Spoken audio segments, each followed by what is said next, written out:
Hey everybody, you are listening to the Canary Cry News Talk live stream pre-stream. Congratulations for getting in early. And first comment of the day goes to Malik over on YouTube. Man, Malik is always so quick on the draw. Congratulations, buddy. Well, thanks for being here. We got a bunch of great stories for you today. I think that's all I'm going to say. It's going to be great. You're going to love it. We did get an update. If you want to become a producer of the show and you haven't been able to because of canarycryradio.com/support being down, you now can go to canarycrynewstalk.com/support. canarycrynewstalk.com/support. You can become a producer there, and we'll be keeping an eye out during the show. Producership's pretty low today, so you have a good chance of making it to the top of the list. Okay, let's get going.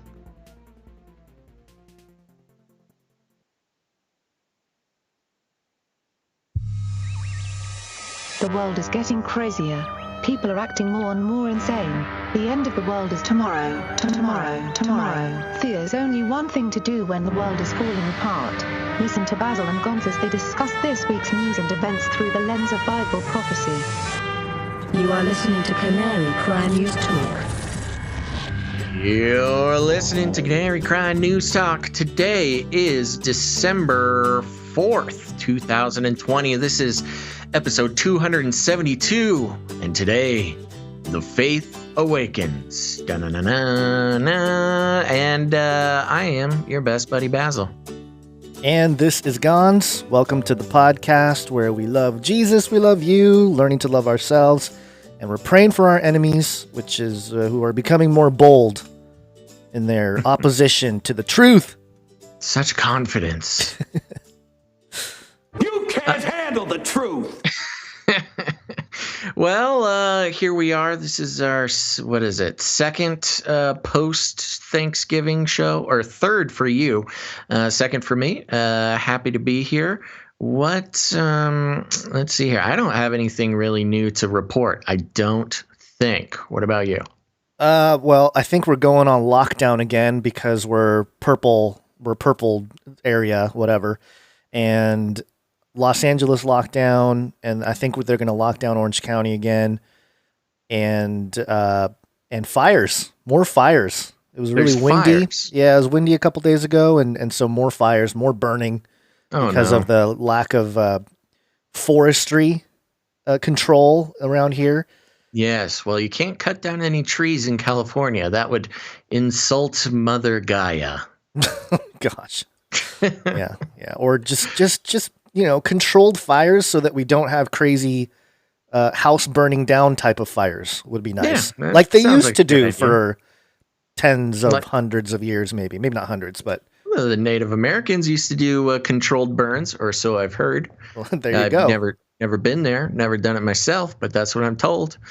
Oh man, what was I just gonna say? I had something. Well, anyways, stay safe over there, all Californians, and you shouldn't have a hard time staying safe because you're going to be locked in your home forever. I say civil disobedience. For me, at this point, I just stay in my home because I like it. Yeah, nobody's keeping me here forcefully, but who knows? Once people start telling me what to do, then I start just acting out for fun. I will say, just a quick reminder for everybody watching on YouTube or wherever you are, give us a quick quick thumbs up for a little smash that like button. Top secret tip. If you get a bunch of likes, like your like to viewer ratio in the first, few minutes of your video, the algorithms like that very much, shares it with people. So that helps us out a ton. But I guess we can just get into it. Is there any brief election updates you want to get into? Yeah, the suitcase. That's all I'll say. Suitcase. The suitcase. I did see the suitcase. Yeah, I see that. I have election fraud fatigue. Yeah, as I'm sure a lot of people do. So I know it's a temporary thing. I'm kind of at the point where it's like, all right, okay, let's get on with it. Other things going on.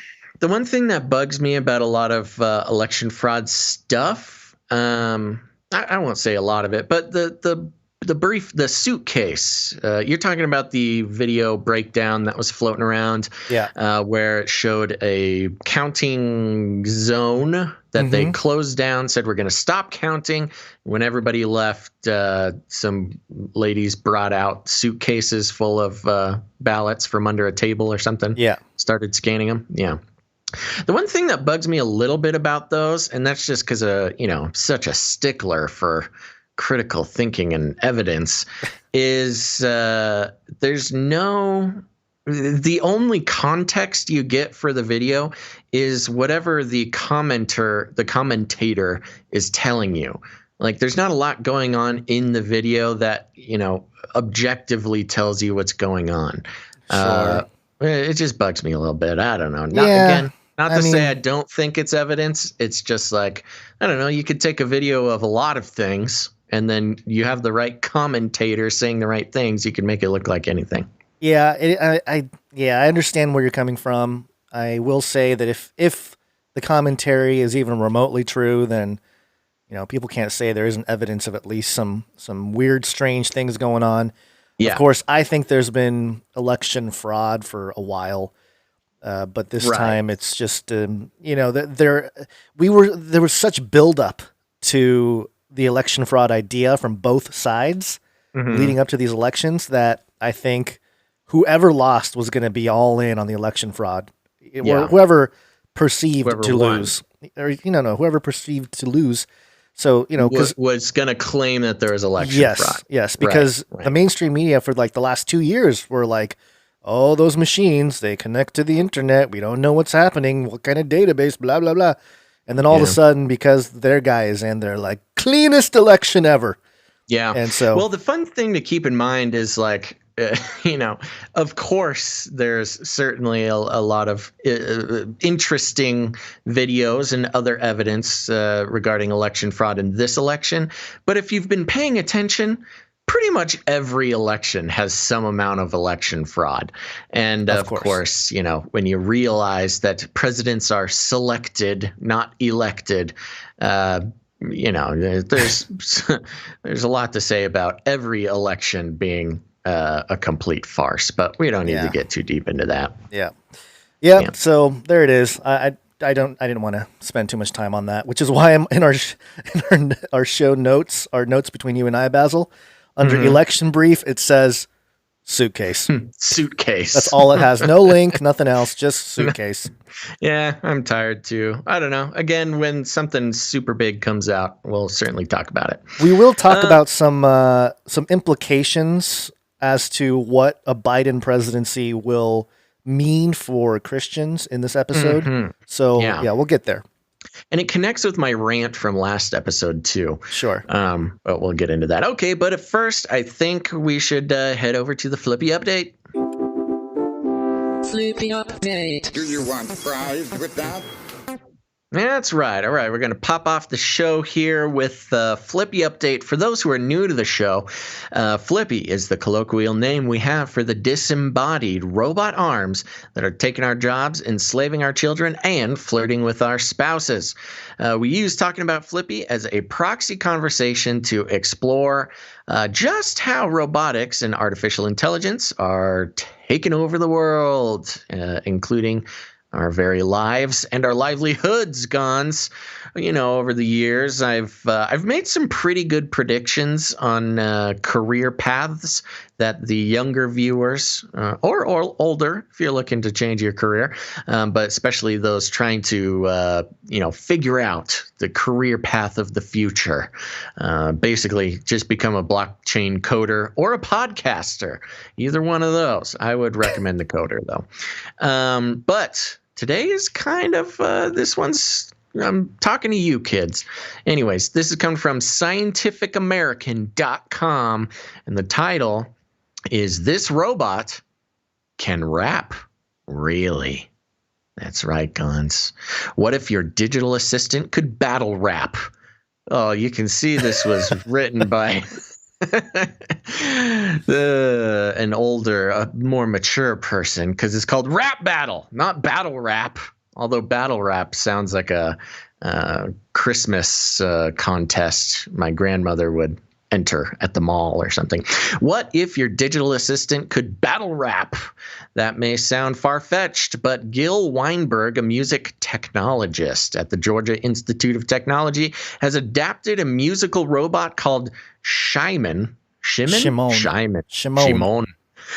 to compose lyrics and perform in real time. That means it can engage in rap conversations with humans and maybe even help them compose their own lyrics.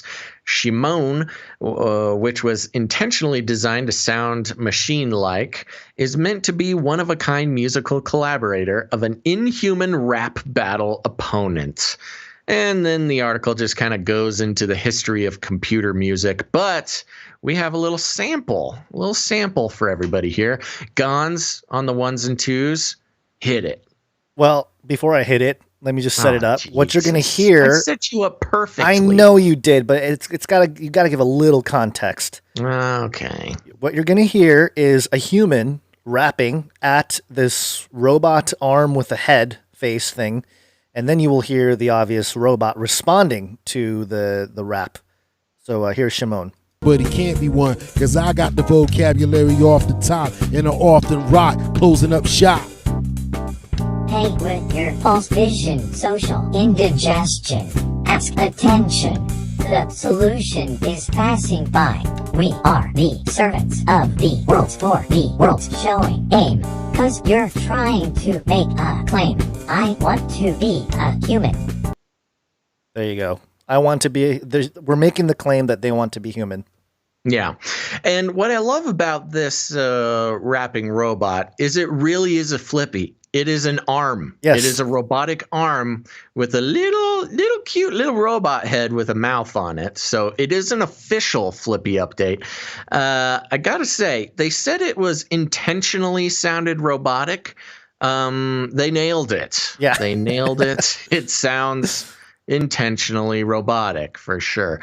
But there you go, kids. Watch out, because if you're thinking rapper was going to be your career path, we got this little guy, Shimon. He's coming at you. What I love in this video is the rapper who is battle rapping against the robot. Just seems tickled pink to be in this situation. He's really making sure everybody knows that he's enjoying his time there, battle rapping with this robot. He's going to tell his kids, I was the first one to battle rap with the robots. Yes, he knows he's going down in history.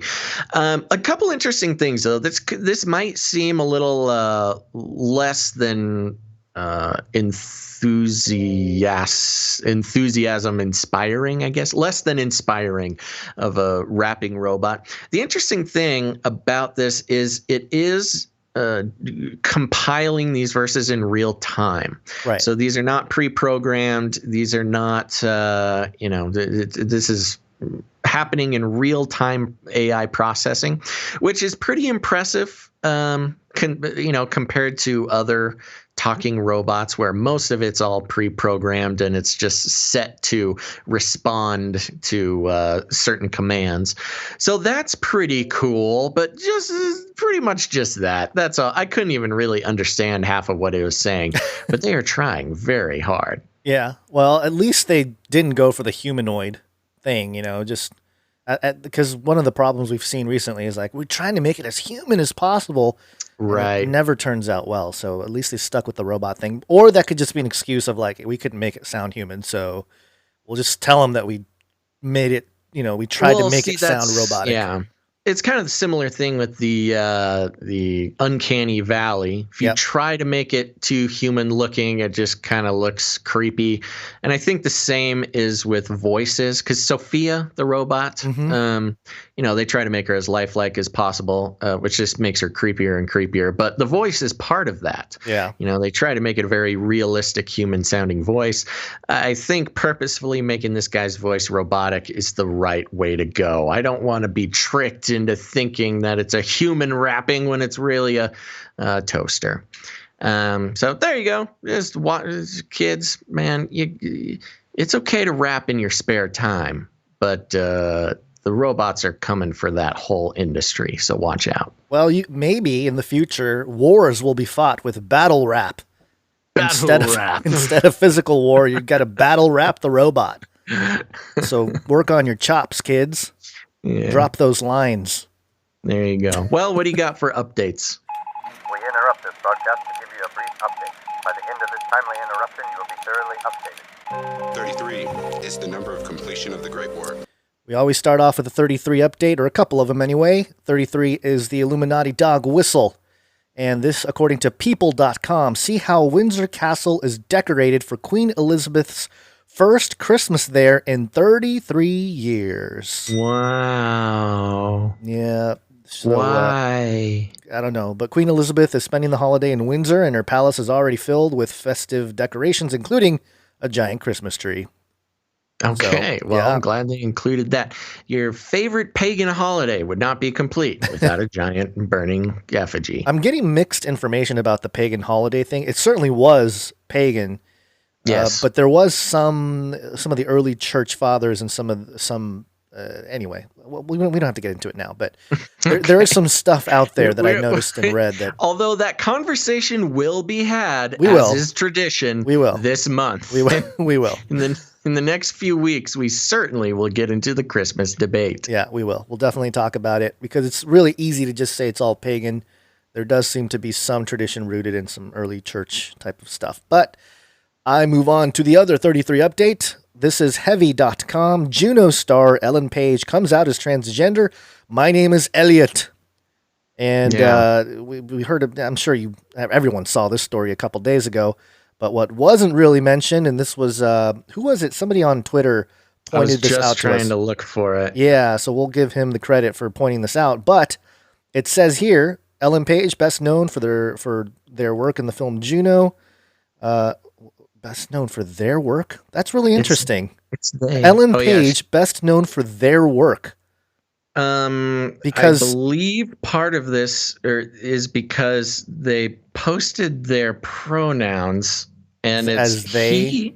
It's he, they. I'm not an expert in exactly what that means, but did not go with he, him, is going with he, they. All right. Which I guess I didn't know was an option. It's an option, though. Okay. Well, split personalities, satanic ritual abuse, it's all a possibility. But the big thing that people weren't talking about, the 33-year-old. Yes. At 33 years old, they made the transition. Yeah. I will take this opportunity to bring up my my ever increasing, my ever growing campaign to get chronopronouns normalized. So I'm Basil, am and will be. Fantastic. Gons, what are your chronopronouns? I will have to think about it. Okay. See, that's not very woke of you. No, but it's you okay. You should know this. All right. What about Gon's eternal? That's pretty good. Yeah. All right. Eternal.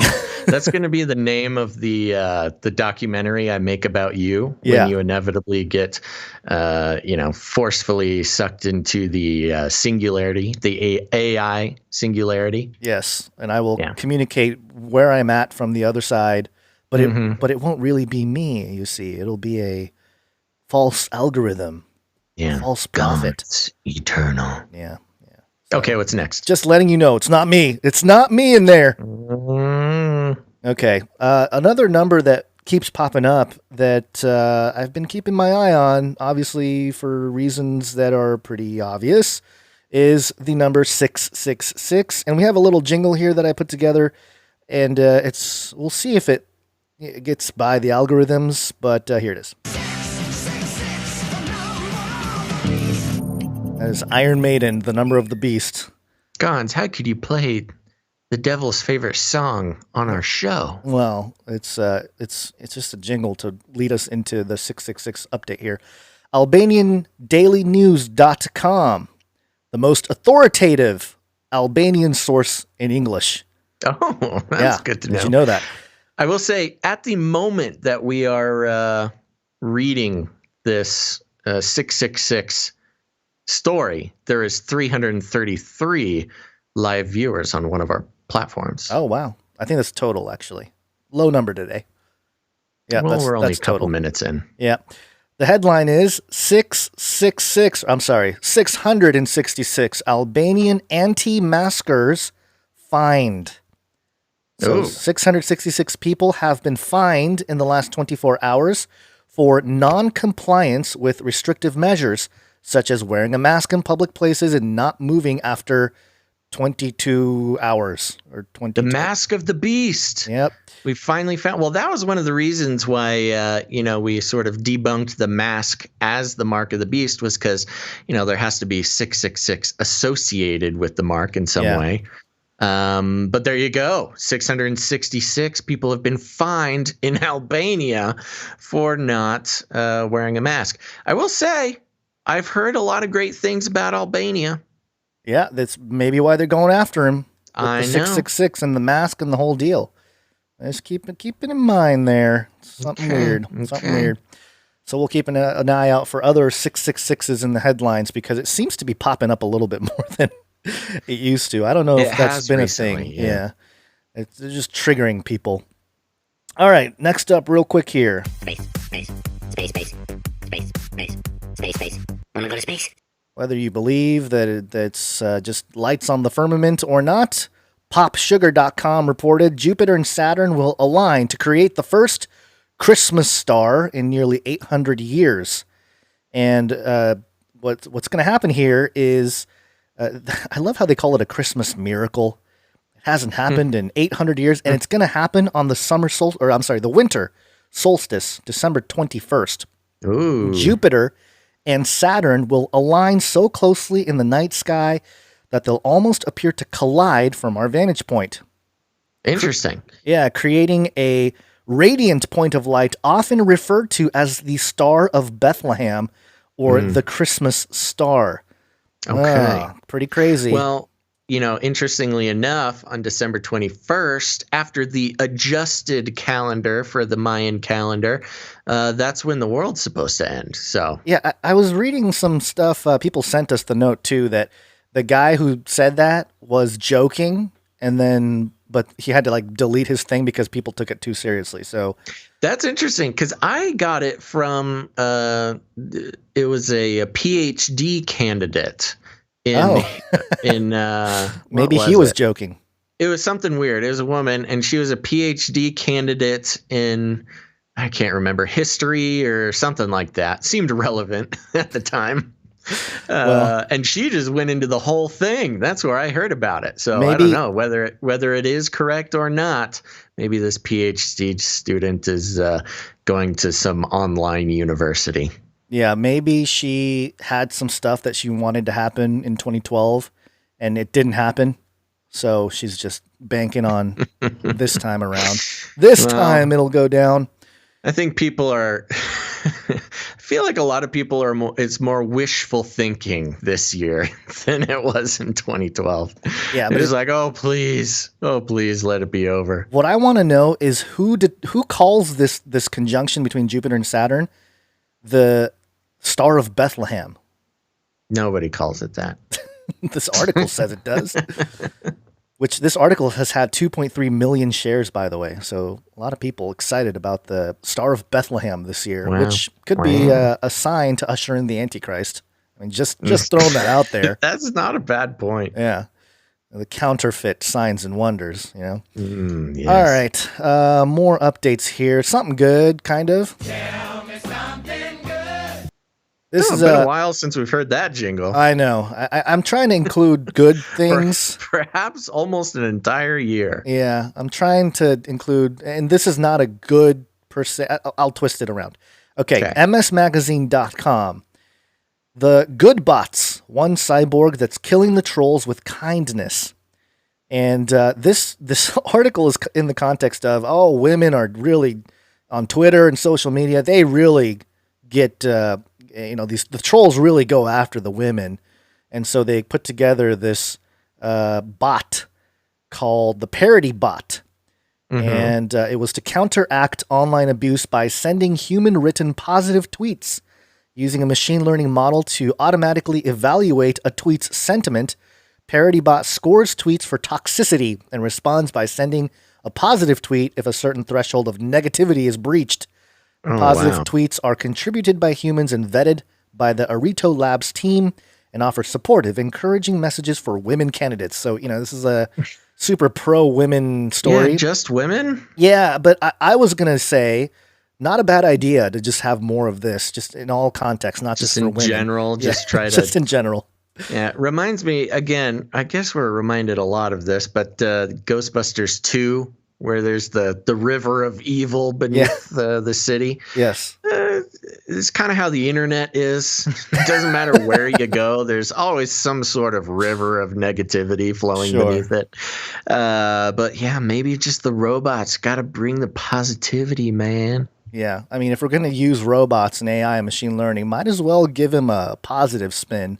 Yeah. And make them to the people, just I don't know about the negativity score and all that, but at least they're pushing positive messages on Twitter, which will be flagged by the trolls as it'll be fact checked. It'll be fact checked and flagged. Fact check all these positive posts, all these bots. Yeah, these horrible vots and bots. And Knox and Socks. Nitro FZ1 in the Twitch chat just said Gons is a flippy lover. Oh, yeah. Flippy lover is the funniest insult. Everybody needs to start calling people flippy lovers. Yeah, wife's not happy about that. No context. Yeah. All right. One more quick update here. A pandemic special. And this one, I love this. This was tweeted out by Rex Chapman, but this went viral this morning.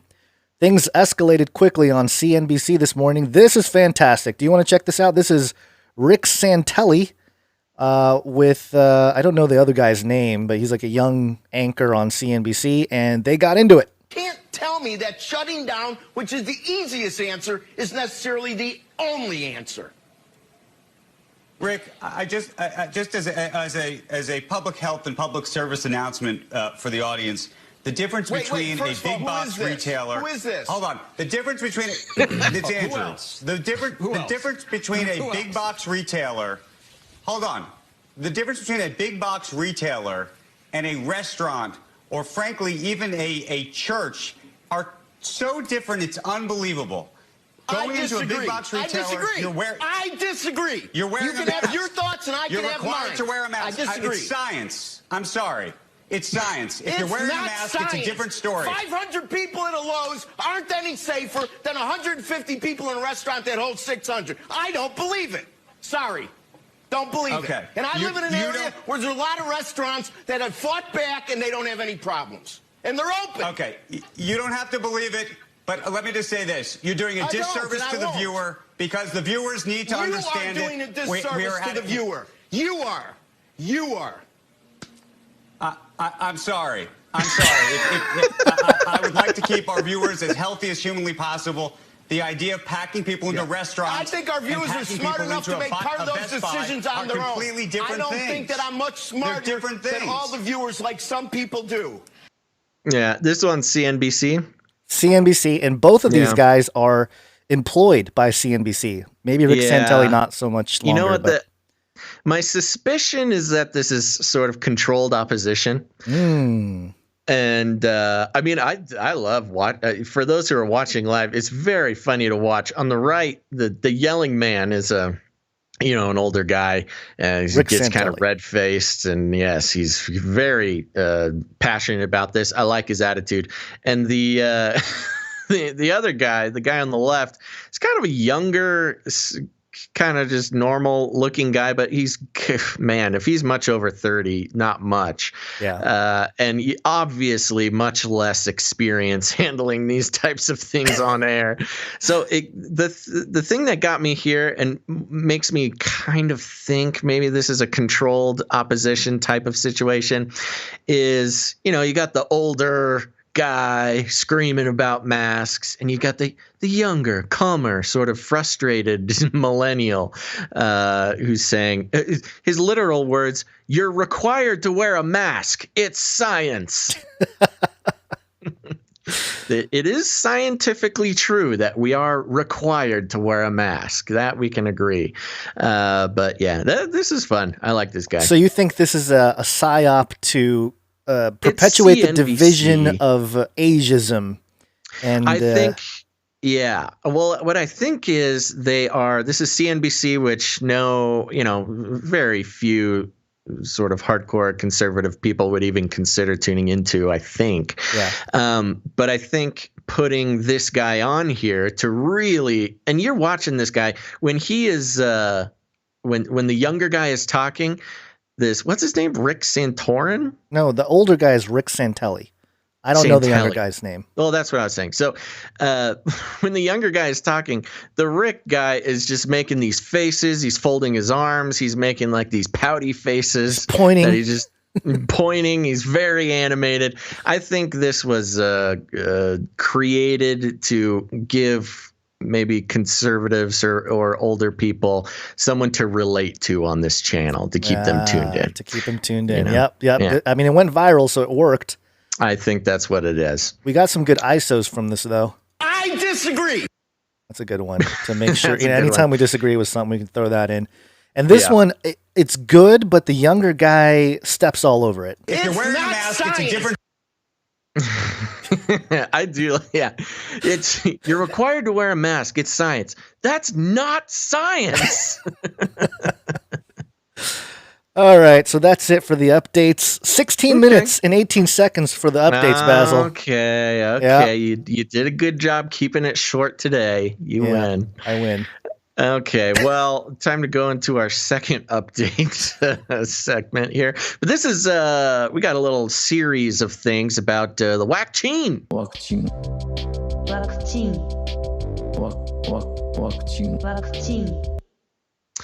Okay, so we're going to start out over at CNN.com here, see what they have to say about what's going on with the vaccine.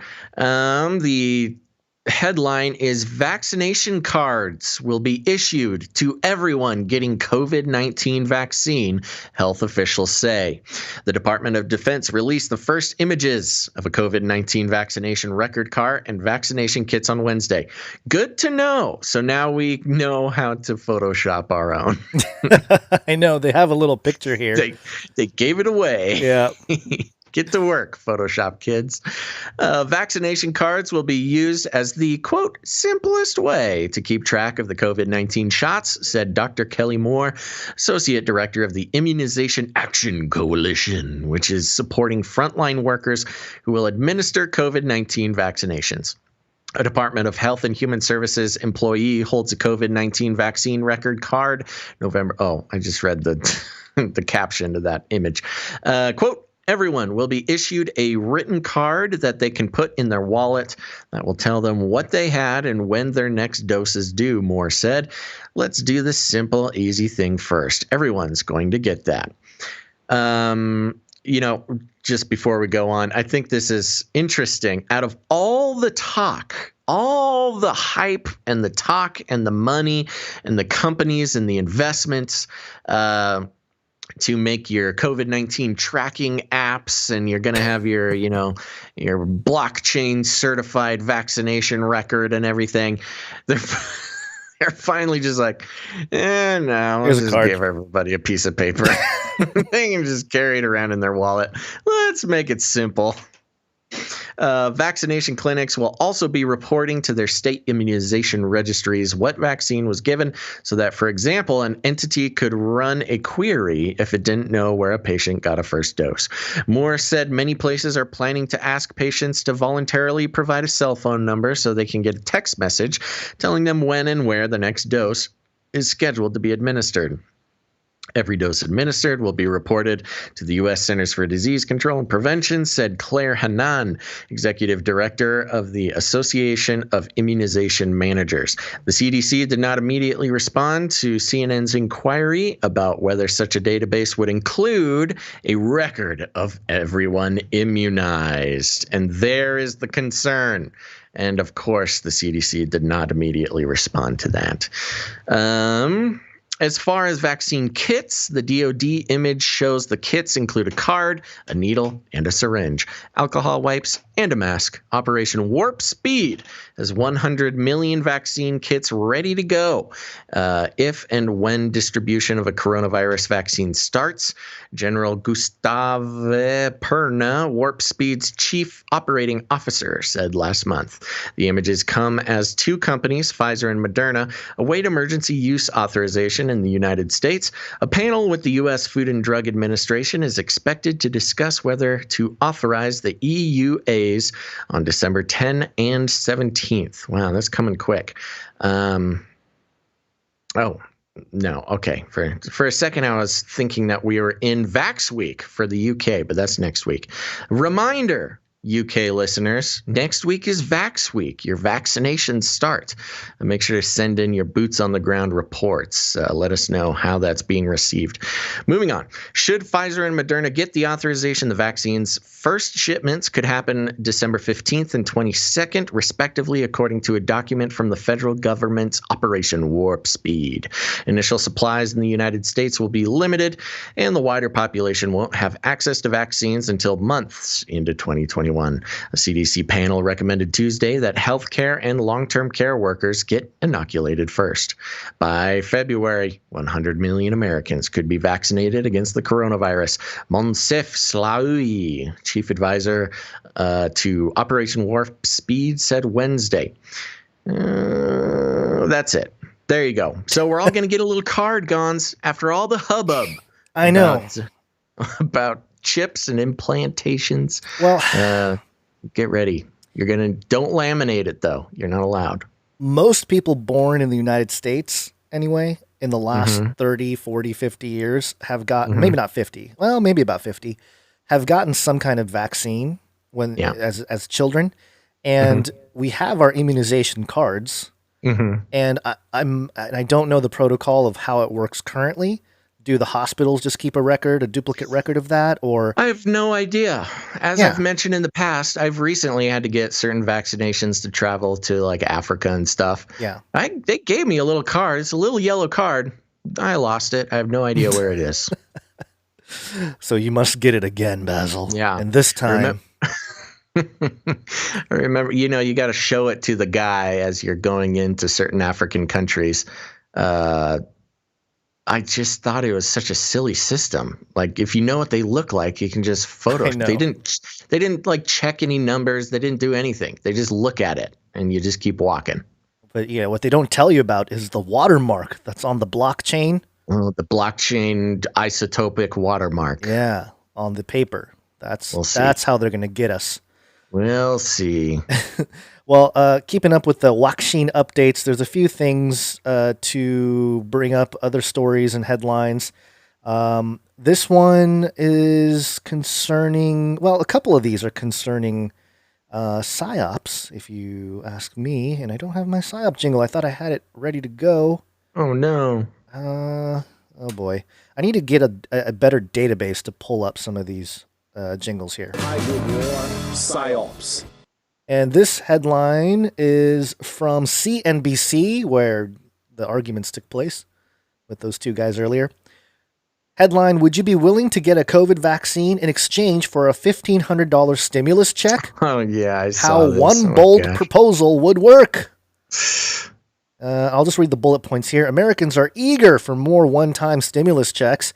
While the U.S. government is working to get COVID-19 vaccinations to the American people, now one proposal from former Congressman John Delaney aims to help both sides by providing stimulus checks in exchange for getting vaccinated. The goal, to reach a 75% vaccination rate faster, which could save both lives and the U.S. economy. Hey, you can do both. Woo-hoo, save the economy and you. Oh, boy. I don't know. This is if there was any argument for this idea of vaccines and mark of the beast, I mean, we always caution against concluding with that. But, I mean, this moves kind of in that direction. There's an economic interest with getting the vaccine. The assumptions they're making here is hilarious. because, if you're going to get the vaccine, you're going to get the vaccine for those who are not against it. But if you're against the vaccine, look, I know times are tough, but I think people who are really, authentically against getting the vaccine, I don't think $1,500 is going to convince them. I think there's somebody in leadership who is really overestimating people's desire for $1,500. Yeah, but also if you look at it from the Hegelian dialectic narrative, it makes kind of sense. It's like, all right, release the virus, destroy the economy. And then, because this type of thing, what's crazy is that, a few months ago, people were like, oh, they're not going to do anything like this. Because I heard this narrative of like, hey, yeah, get a stimulus check in exchange for a vaccine. And they're like, no, you crazy conspiracy theorist. Right. And now it's kind of like, that's kind of a good idea. Let's try that. I know. Well, that's exactly correct. When this all first happened, people were calling that. I think we talked about it. Yeah, we mentioned it. And yeah, that's exactly what they went for. And the sad and sort of the twisted thing about this is this kind of goes into the socioeconomic disadvantages of of the vaccine, which is they're not 100% sure if it's safe and it'll take you out of work. They specifically say, like, plan not to go to work for 3 days when you get the vaccine because you're going to be so sick from the side effects. And the people who would get the vaccine for $1,500 are going to be the people who really need $1,500. And unfortunately, again, when it comes to these vaccines, they love testing it on poor people. Yeah. They love testing it on, third world countries and minorities in America and things like that, all in the name of equity or whatever.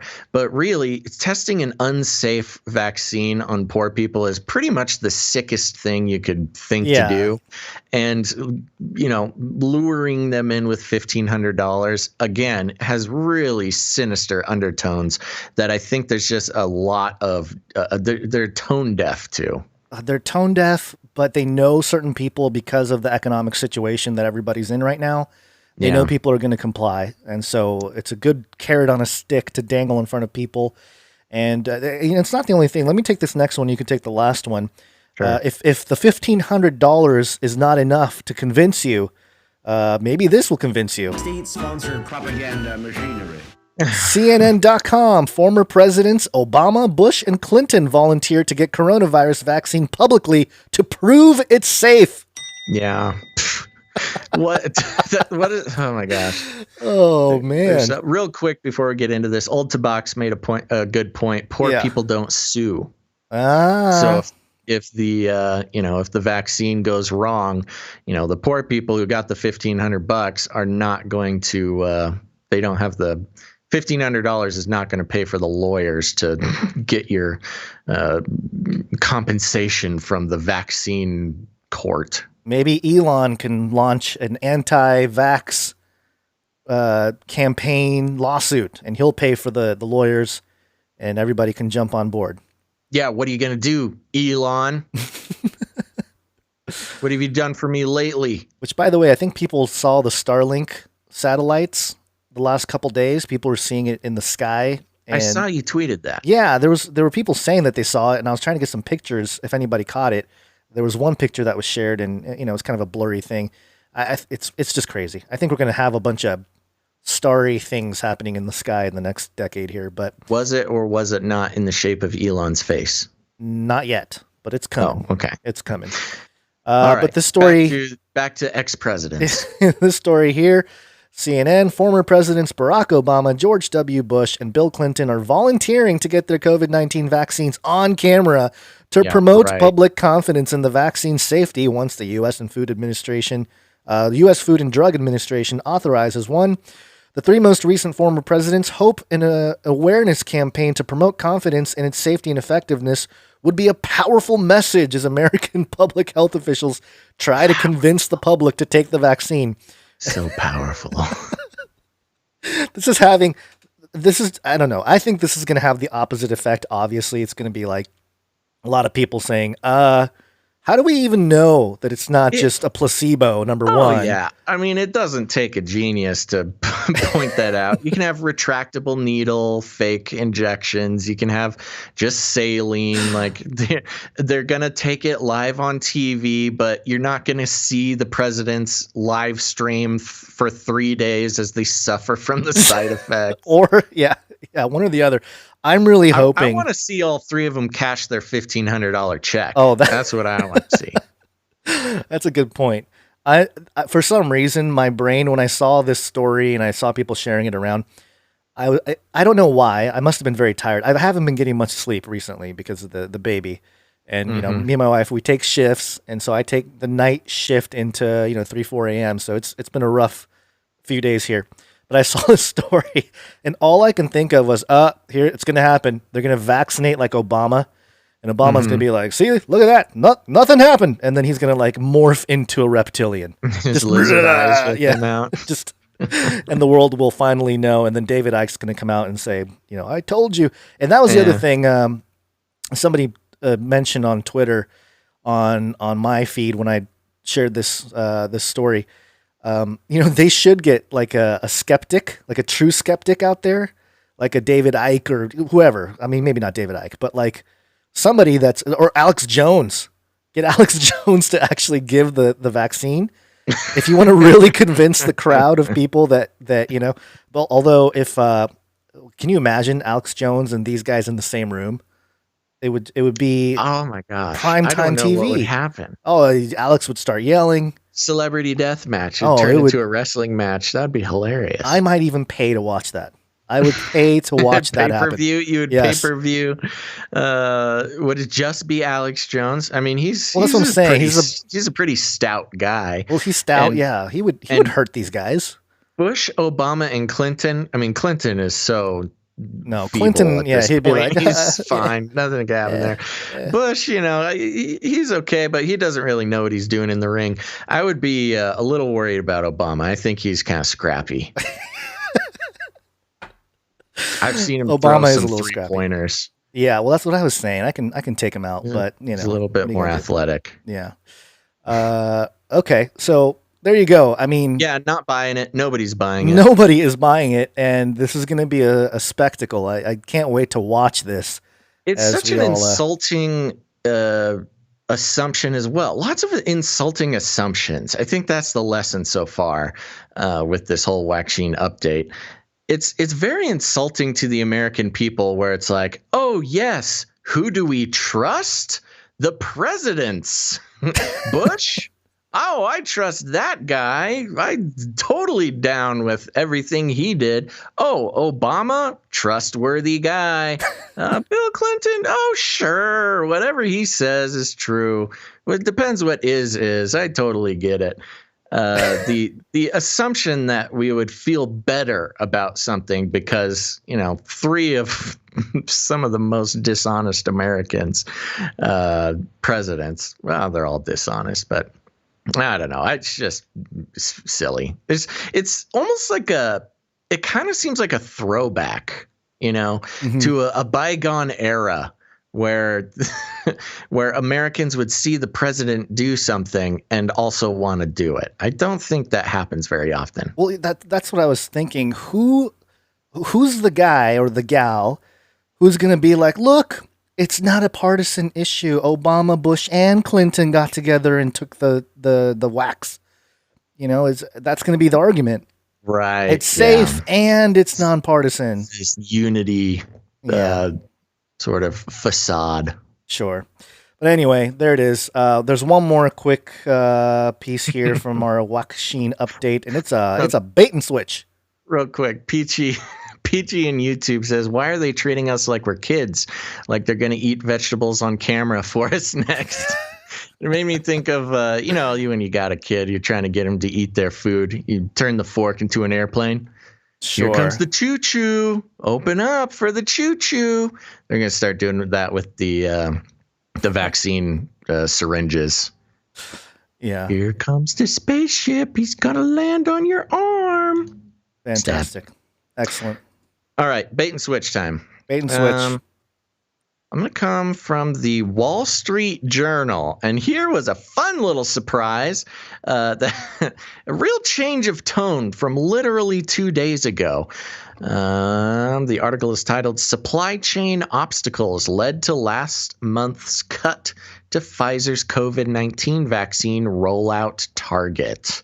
When Pfizer Inc. said last month, it's funny they're saying this last month thing because the articles that we were reading last episode, this was 2 days ago, they were still saying they were going to, have all these vaccines ready.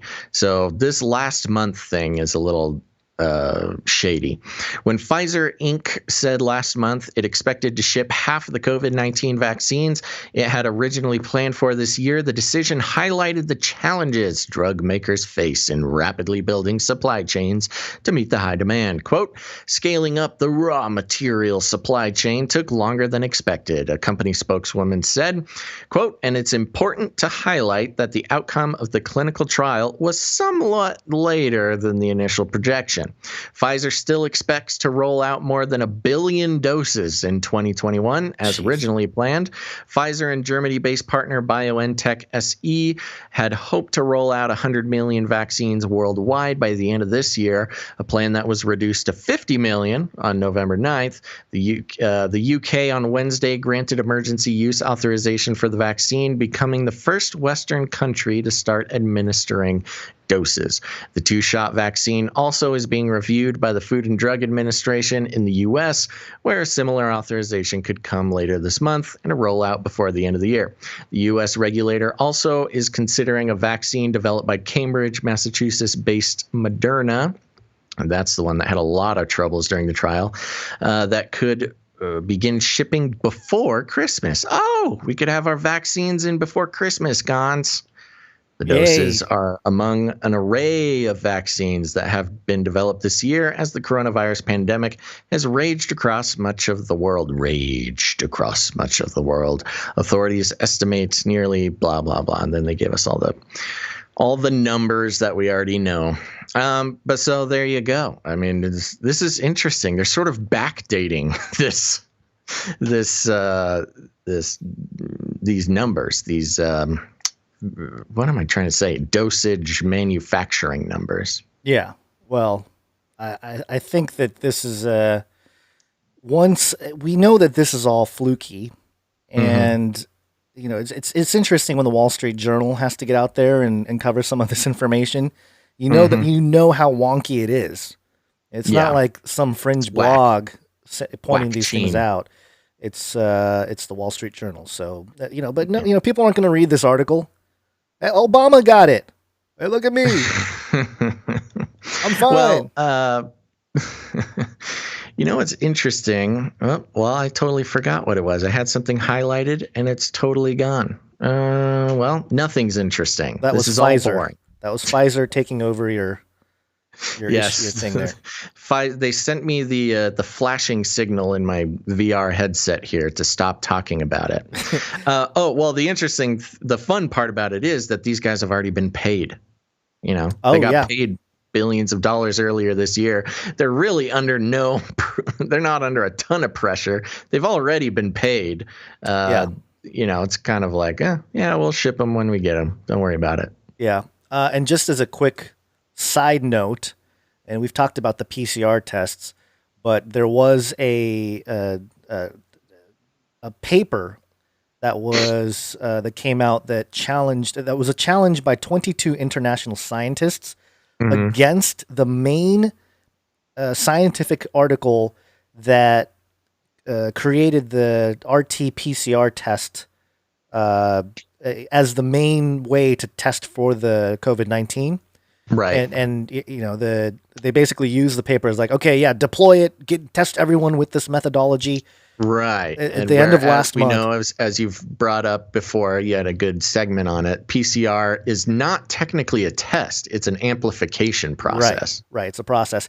And so a bunch of scientists came out and called out the flaws in that paper and how it should, none of the ways, at least the PCR test, or not the test, but the process, the PCR process should not have been deployed to the amount that they have to determine if somebody is suffering or has contracted the virus.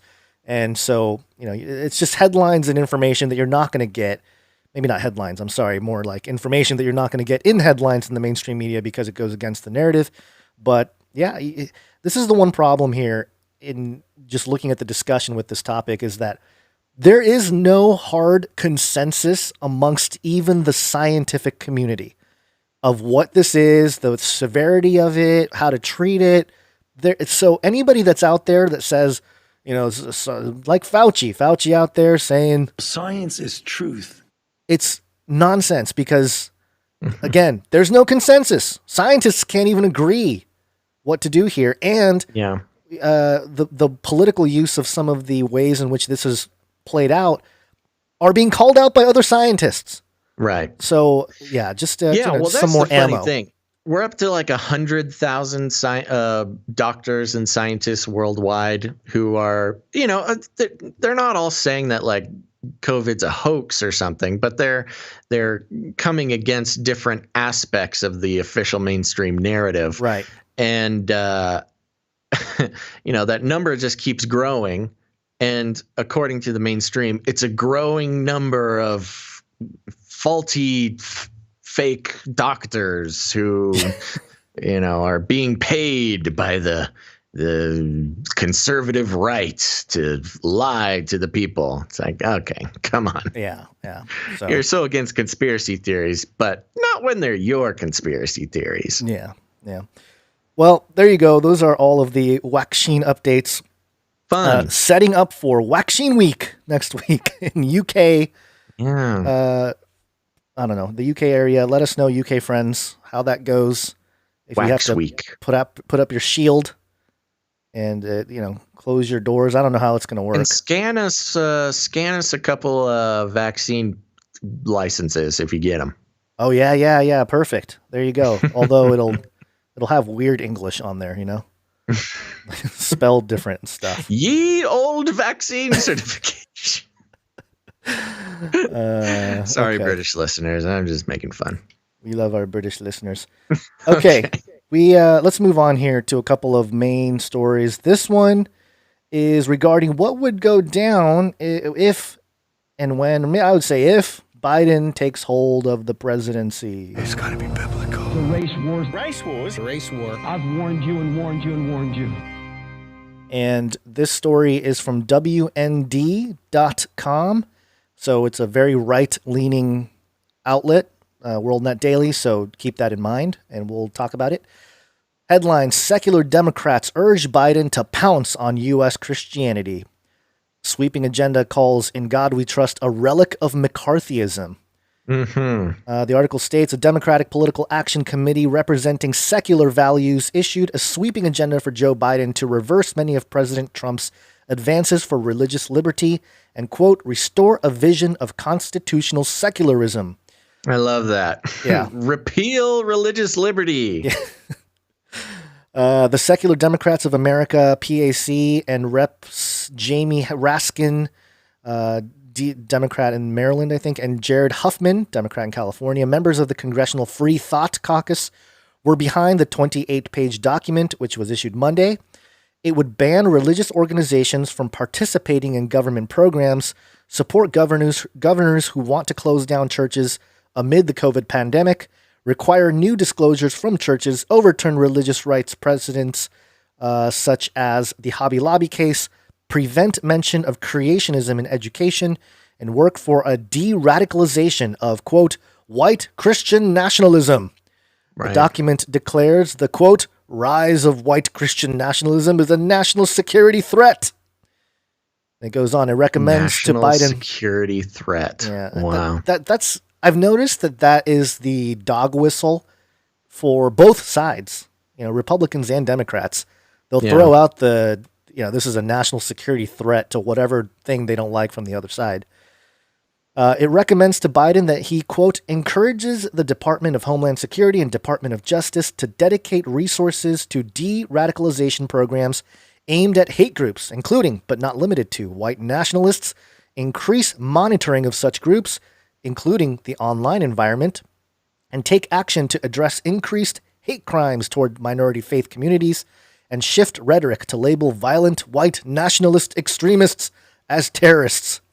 Jeez, that's what I'm saying, man. This goes back to my rant from last episode. Yeah. You know, talking about giving Trump the power to do some military tribunals, et cetera, et cetera. Yeah, you might want it now, but if it doesn't work, or even if it does work, he can only be president for 4 more years. And in 2024, when a Democrat inevitably gets in, just because that's how the pendulum swings, you know, you never have 2 of any one party in charge for more than 8 years.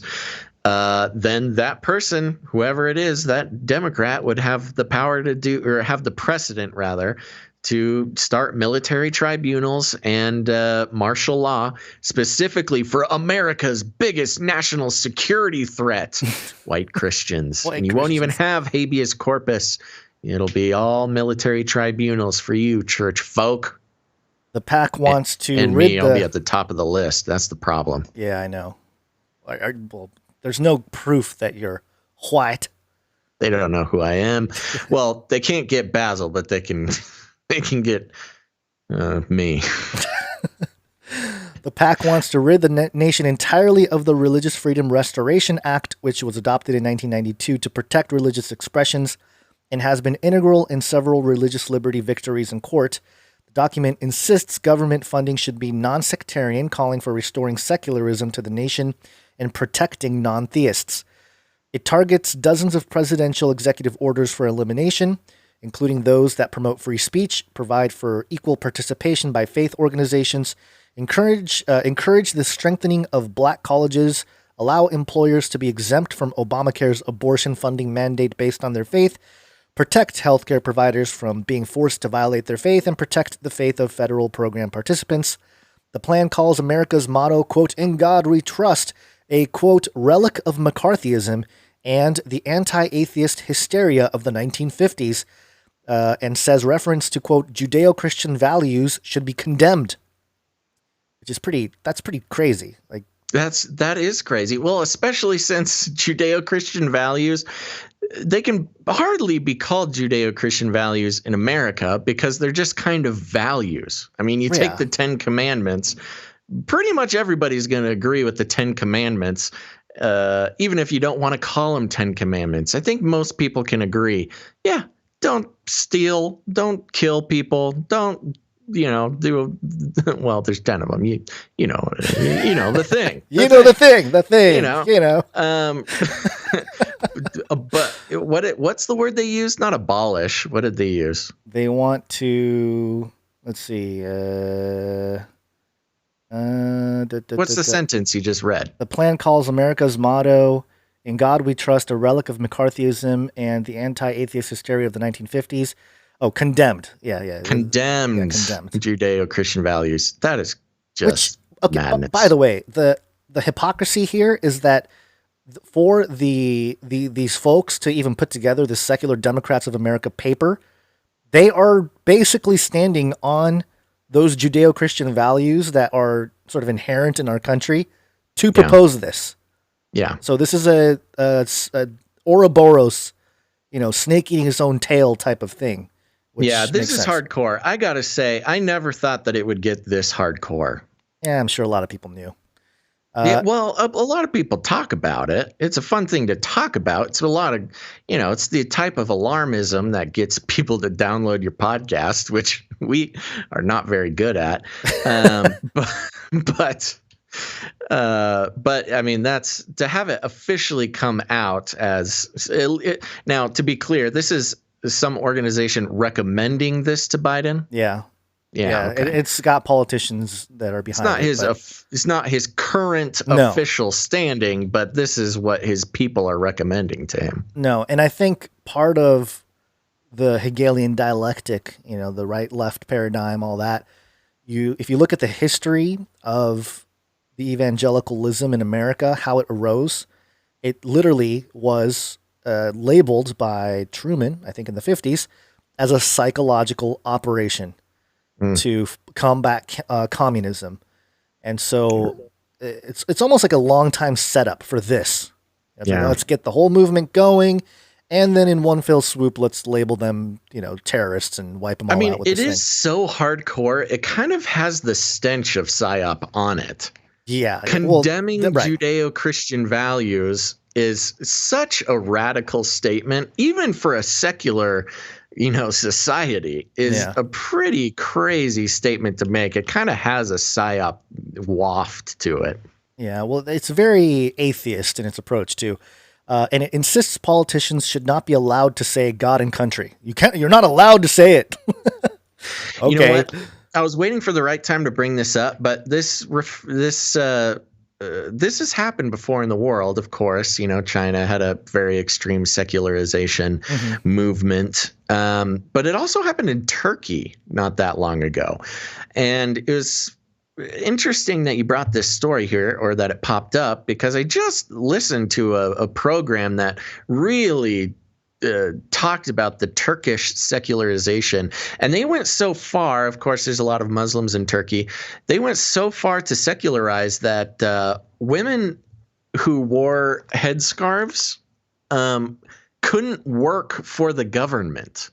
You couldn't be a nurse. Like you couldn't get a job in Turkey when if you were wearing a headscarf, because it was a sort of a sign that you had non-secular ideas. And for the time, now that doesn't mean a whole lot to us here, because wearing headscarves is not really, a big cultural thing. But at the time in Turkey, it almost started a civil war. It was wild. Yeah. And that's kind of the same thing that they're talking about here, Yeah, the methods don't change here. There's nothing new under the sun. For the sake of time, I think people get the point. There's just, it keeps going here. Sure. And we can move on. The one thing that I will mention at the very end of this article, it says that according to 538 analysis of data from the 2016 Cooperative Congressional Election Study, 9% of Democratic primary voters said they were atheist. 8% said they were agnostic, and 18% identified as nothing in particular. However, about half of those in the last group said they still attend worship occasionally. So we're talking about a very small group of even the Democratic Party that are, almost like militant atheists, I guess. Which is really ironic, because all this is secularism with this type of tone is religious. This is like a religious thing. They won't ever admit that. Yeah, totally. But it is their own religion, so. Yeah. Anyway. Well, and it's interesting, too, because Biden is, or at least claims to be, a practicing Catholic. Right. Yeah. He's a better Christian than all of us. He's such a good Christian that he will make Christianity illegal, just like in the days of Rome. Yeah. Yeah, well. We need to return. Maybe that's his plan. Maybe he's just such a good Christian that he wants to make Christianity illegal because, historically the Christian church has flourished in times of persecution. So he's like, if we make it illegal, then the church will do better. What if after all of this, Biden is the Antichrist? That'd be kind of disappointing, to be honest. Like, oh man. He's like, it'd be the most disappointing Antichrist. Sorry, Biden. You're not even good enough to be the Antichrist, Biden. Yeah. Get out of here. Okay. Along with this story, this story connects this next one that I'll throw to you, because it's almost like confirming some of what these secular Democrats are trying to do. Sinful generation! You're right, Q. Yeah, you're going to love this. This is coming from Vice.com, so it's going to be edgy. But this is regarding monolith, the monoliths. There was a third one that popped up in California. And then this happened. Mysterious monolith update. Racists destroy California monolith. Proclaim Christ superior to space aliens. Aliens? Oh, my gosh. Yeah. Oh no, the new California monolith was torn down overnight by a group of right-wing young men who live streamed their vandalism in a grainy video posted on the blockchain streaming site DLive. Shout out DLive listeners. Hey, we got 4 in right now. Do we have anybody on DLive today? We got 4. Okay, I haven't seen them chat. Oh no, did Basil freeze? Oh no. Are you okay, Basil? I think Basil froze. Give me one moment here. Let me get him back. Let's reconnect.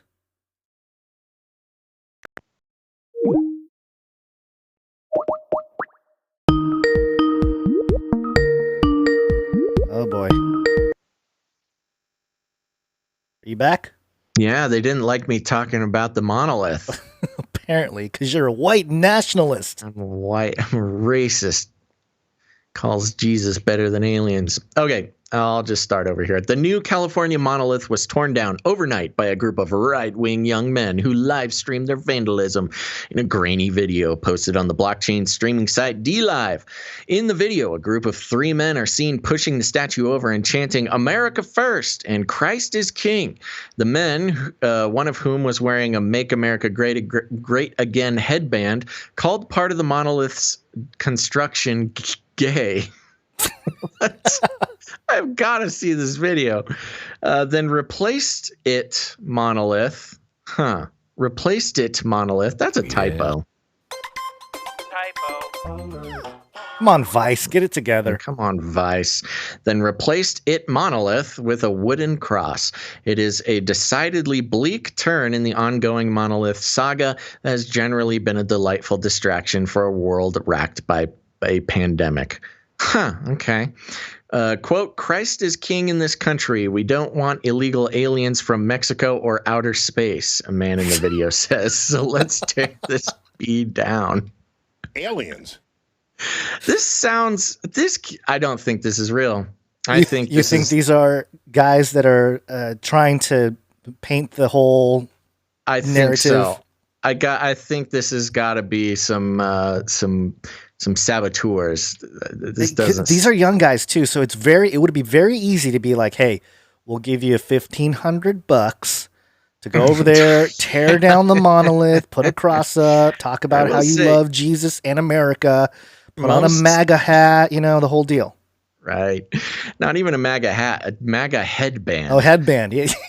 There you go. It's even more like militant, This is staged, man. This is not real. Anyways, as the group of 3 struggle to topple the 200-pound statue, now they're calling it a statue, they can be heard chanting as they sway it back and forth. Eventually, the monolith's base breaks and it falls to the ground. The group then places a wooden cross near the side of the monolith. They go on to pose and take pictures with the 2 pieces of plywood, all stepping with one boot on the monolith as if it's a hunting trophy. Of course, got to draw that conclusion. After the photo shoot, they tie ropes around the monolith and drag it down the mountain, calling it names and cheering. See, this is even more okay. So just breaking it down, of course, they're making the allusion to hunting, which, of course, because they're right-wing racists, they got to be hunting. And then this tying ropes around the monolith and dragging it, calling it names and cheering is a direct allusion to, some of those horrible instances where this would happen to. There was that gay guy that got jumped, and this happened to him. And reportedly has happened to black people in the South, and that's the whole thing. So again, it just stinks of being scripted, making every connection you can to these racists. But let's keep going. Quote, "It was a learning experience. Nobody got arrested. It was fine because it was funny," a man says on the stream after the monolith was taken down. Why would he be saying that after, anyways, on the same video? The California monolith was discovered Wednesday morning atop Pine Mountain in Atascadero by a group of hikers. It is the 3rd silver monolith to be found in the past weeks. The first in we know where the rest are, in a video posted to a DLive account run by someone with the username Culture War Criminal.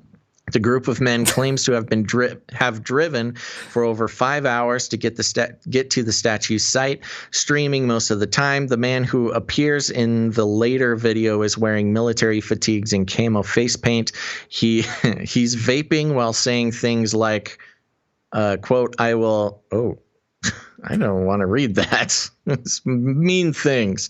The group goes on to sing Battle Hymn of the Republic and other military-centric songs, all while greeting his viewers with vulgar racist commentary. 2 other members in the back of the car have combat helmets on with night vision goggles attached. I gotta see this, man. I like how they just start referencing other videos on other channels.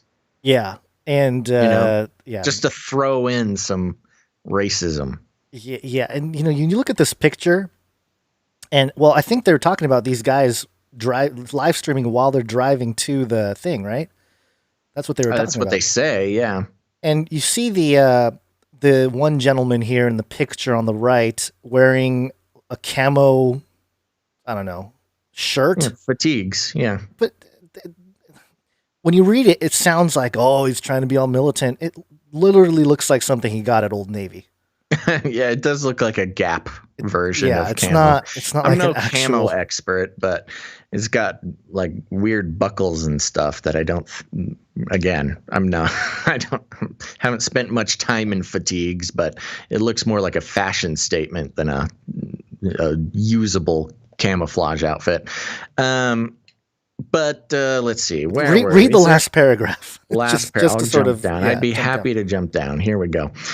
Previous videos posted to Culture War Criminals DLive account show the men talking on Omegle about the pedophile rape tunnels under Hillary Clinton's house, claiming to be a member of the Marines and commending spitting on black people. His Twitter further perpetuates his racist narrative and indicates his affinity towards far-right podcast host Nick Fuentes.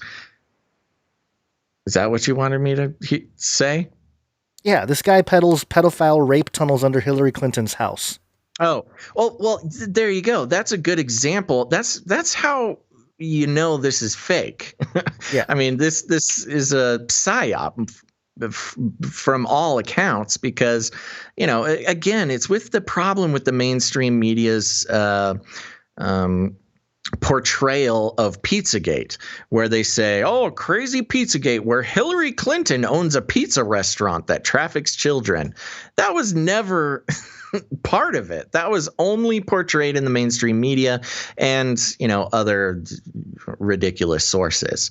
Not going to get into explaining Pizzagate, but saying that Hillary Clinton owns a pizza restaurant that traffics children and has secret tunnels under her house is the type of thing that is put out to discredit conspiracy theories or theorists or, the people of that ilk. So in my opinion, this is an obvious plant, obvious psyop to put more negative attention on conservative values. The dangerous Judeo-Christian values that must be condemned. Yeah. And if the listeners and the producers noticed, we read a story from WMD, or WND, sorry, World Net Daily, and one from Vice, and they both had to do with the same topic. So you can kind of see the contrast of reporting some of these issues and how the right-left paradigm operates.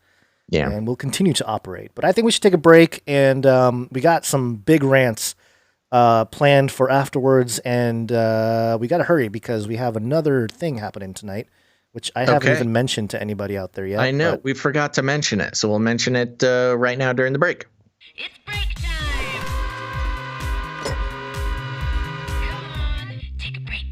Come on, take a break. Okay, folks, we're going to take a quick break and thank some of our producers, but don't go anywhere because after the break, we're going to be talking about the RFID chip and the vaccine that we talked about that appeared on CBN last week, as well as quite the discussion about evangelicalism, conspiracy theories, the mainstream, and even within evangelicalism or Christianity in general, the two different sides of that group.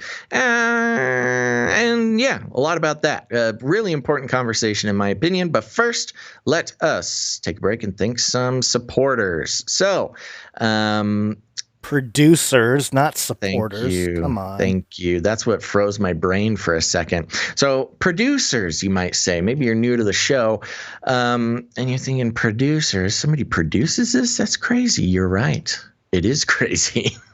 But you might notice that we don't read any ads on the show. We don't take any corporate money or advertising revenue, and we're also demonetized on all the platforms. So how are we able to keep the lights on around here? Well, that is because of the value for value model. And if you don't know, let me tell you. The value for value model is really the future of independent media and, I believe, media in general, as people discover that advertising is way too wrapped up in big data, privacy concerns, as well as narrative crafting.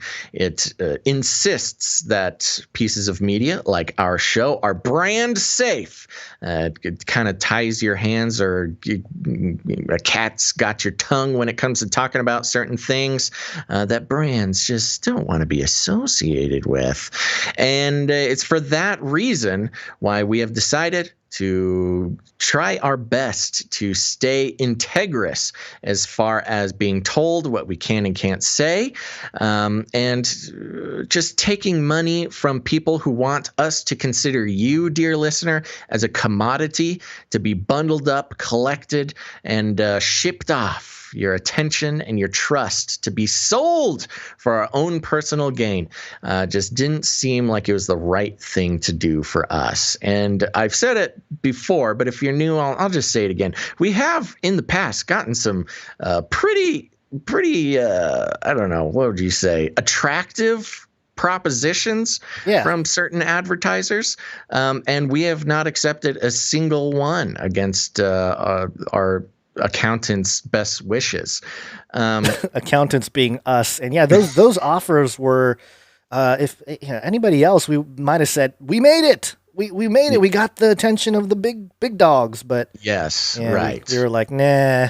It just didn't seem right. This was way back when, it's a little different now, where it's actually pretty easy to get advertisers on your podcast now. Advertising on podcasting is a pretty easy thing to do nowadays. But you get paid a lot less than you used to. But before that, back when it was kind of a prime market, we had a couple offers that were kind of hurt to turn down.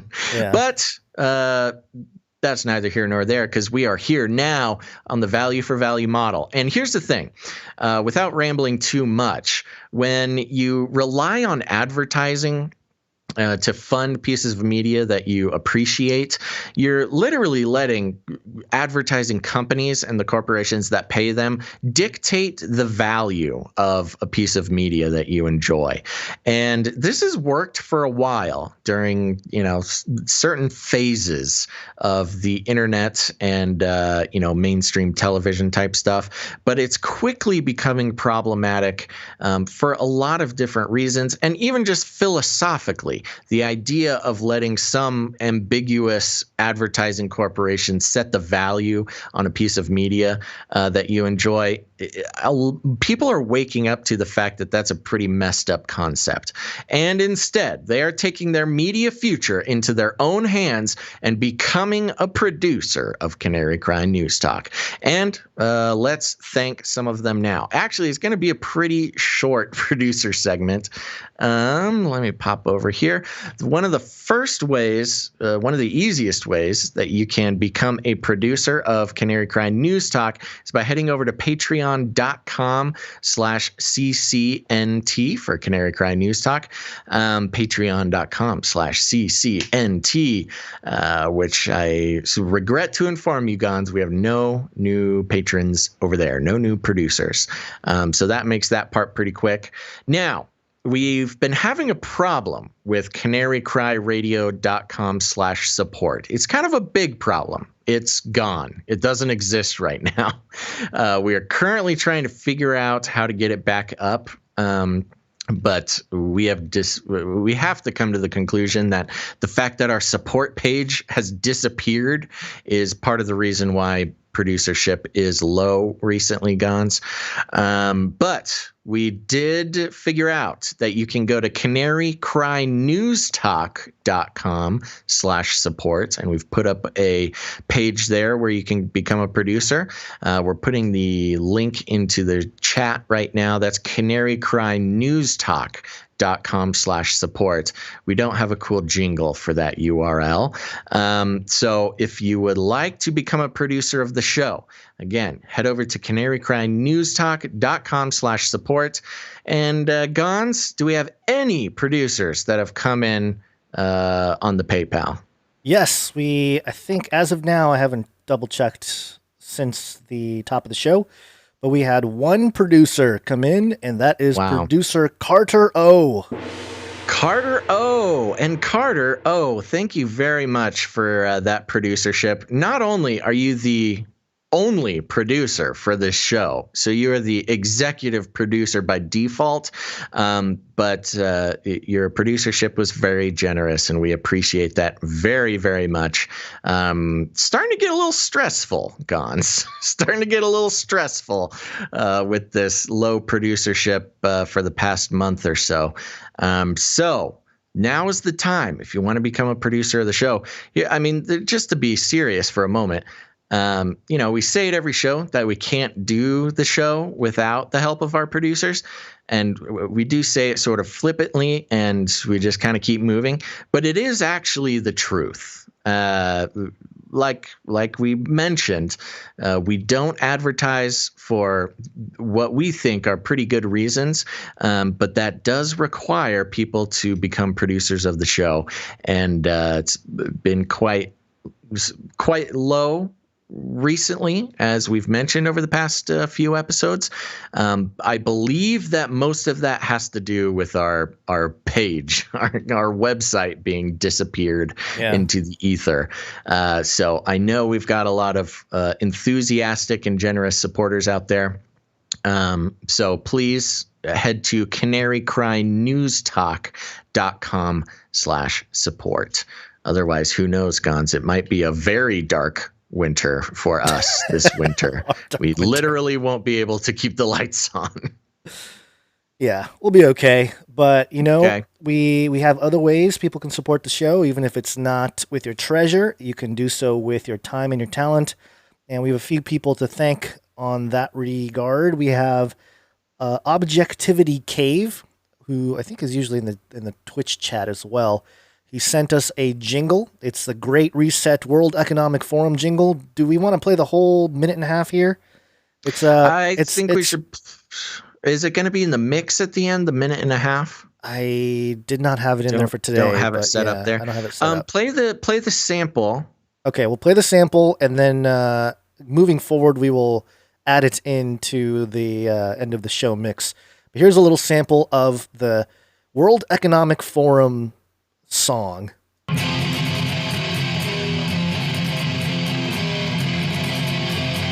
Reset this! I love it. That was pretty funny. And that was from Objectivity Cave. Who is that in the Twitch? What's his Twitch name? Something with objectivity. I don't remember the full thing. Yeah, chat. I don't know. Say something in the chat so we can get your name. Reset this. That's exactly what we should be saying to the World Economic Forum. I know, it's great. Okay, so the other way is with your art. One art, please. We got a handful of pieces of art to share with you. The first one is by Ali. And I need to fix the size of this on the screen real quick, but this is from producer Ali. That's Gazlin Bonds in the Twitch chat there, so thank you very much. Yes, and this is Monty 4 Tryouts Round 2. Yes, this is very good. Wow, she's just showing off now. Thank you very much, Allie. For those who are just listening, this is Monty the Fourth tryouts round 2. We got a wonderful round 1 last episode, and here's round 2 with the candidates are Over the Rainbow from the Canary Cry community as a snow leopard. So snow leopard to replace my recently deceased cat. And I think a snow leopard's a pretty viable option. Next, we have a giraffe. Well, it's got the legs of a giraffe. I like how everything is to scale in this thing. So we've got a snow leopard, beautifully done, and then we've got the bottom half of a giraffe next to it. And then lastly, a pangolin. A pangolin. I was talking to my Chinese buddy the other day. He says pangolins are delicious. So maybe I'm just kidding.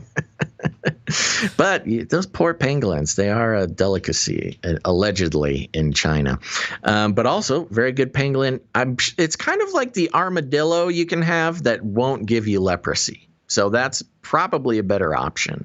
Yeah, that's probably why she went with it. And one of my favorite, well, it's kind of a dad joke.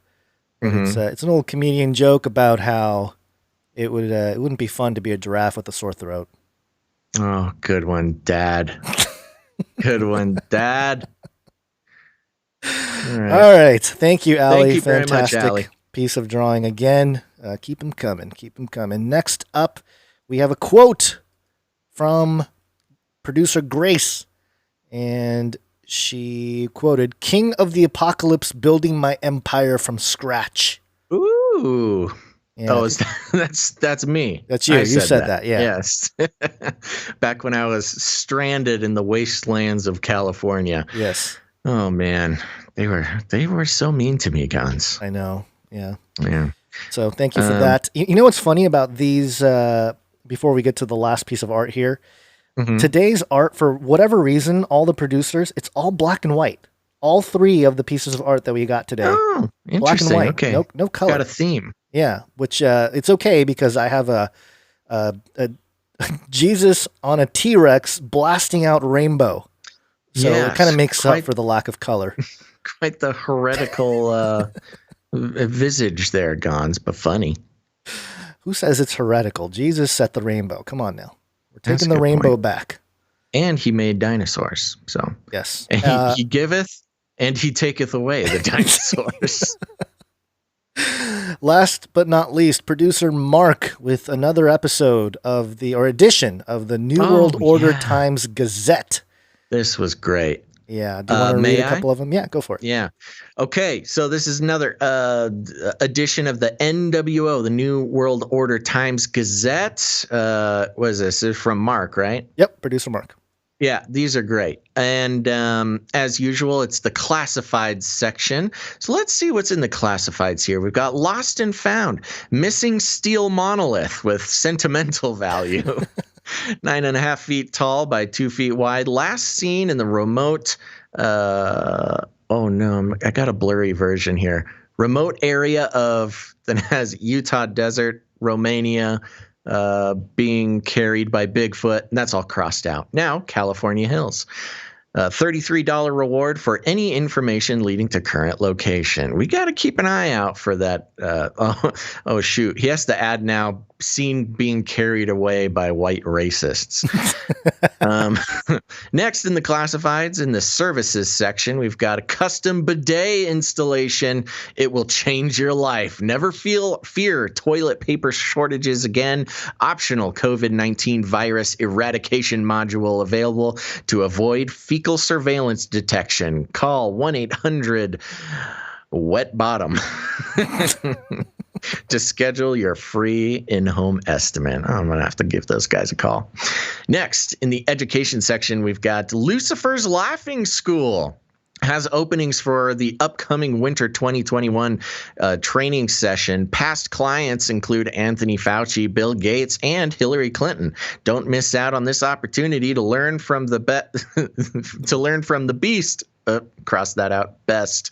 Send email requests to @lls.com. Do you have any of those laughs lined up? Yes, I can get to them. Okay, good. As you know, the Jeff Bezos, Bill Gates, and Hillary Clinton all seem to have attended Lucifer's laughing school, as is evidenced by these clips.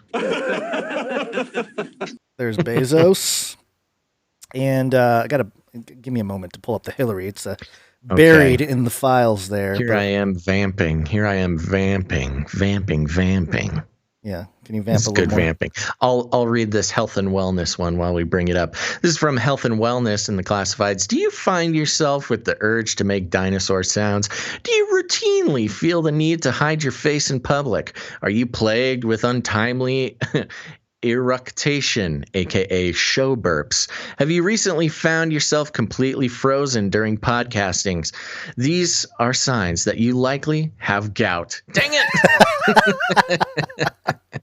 Get relief with our totally artificial remedy, Gout Out. Next, text request for free 30-day sample.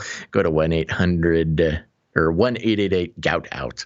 Hillary thinks it's funny. You got me. Hillary thinks it's funny there. Oh gosh, that's the scariest one. Oh no. Yeah, very good. So there you go. Thank you very much, producer Mark. And those are your classifieds from the NWO Times Gazette. Yes, keep them coming, Mark. Yeah, Love keep it coming. We do want to mention Canary Cry merch perch. Slow motion. Step all over the jingle, but okay, it's all right. Sorry. We got a note from producer Dust. He is working on the orders. I think he's got to do some batch ordering, and orders were slow, but they will be coming. So yes, just hold tight. It's on its way. Yes, stand down and stand by.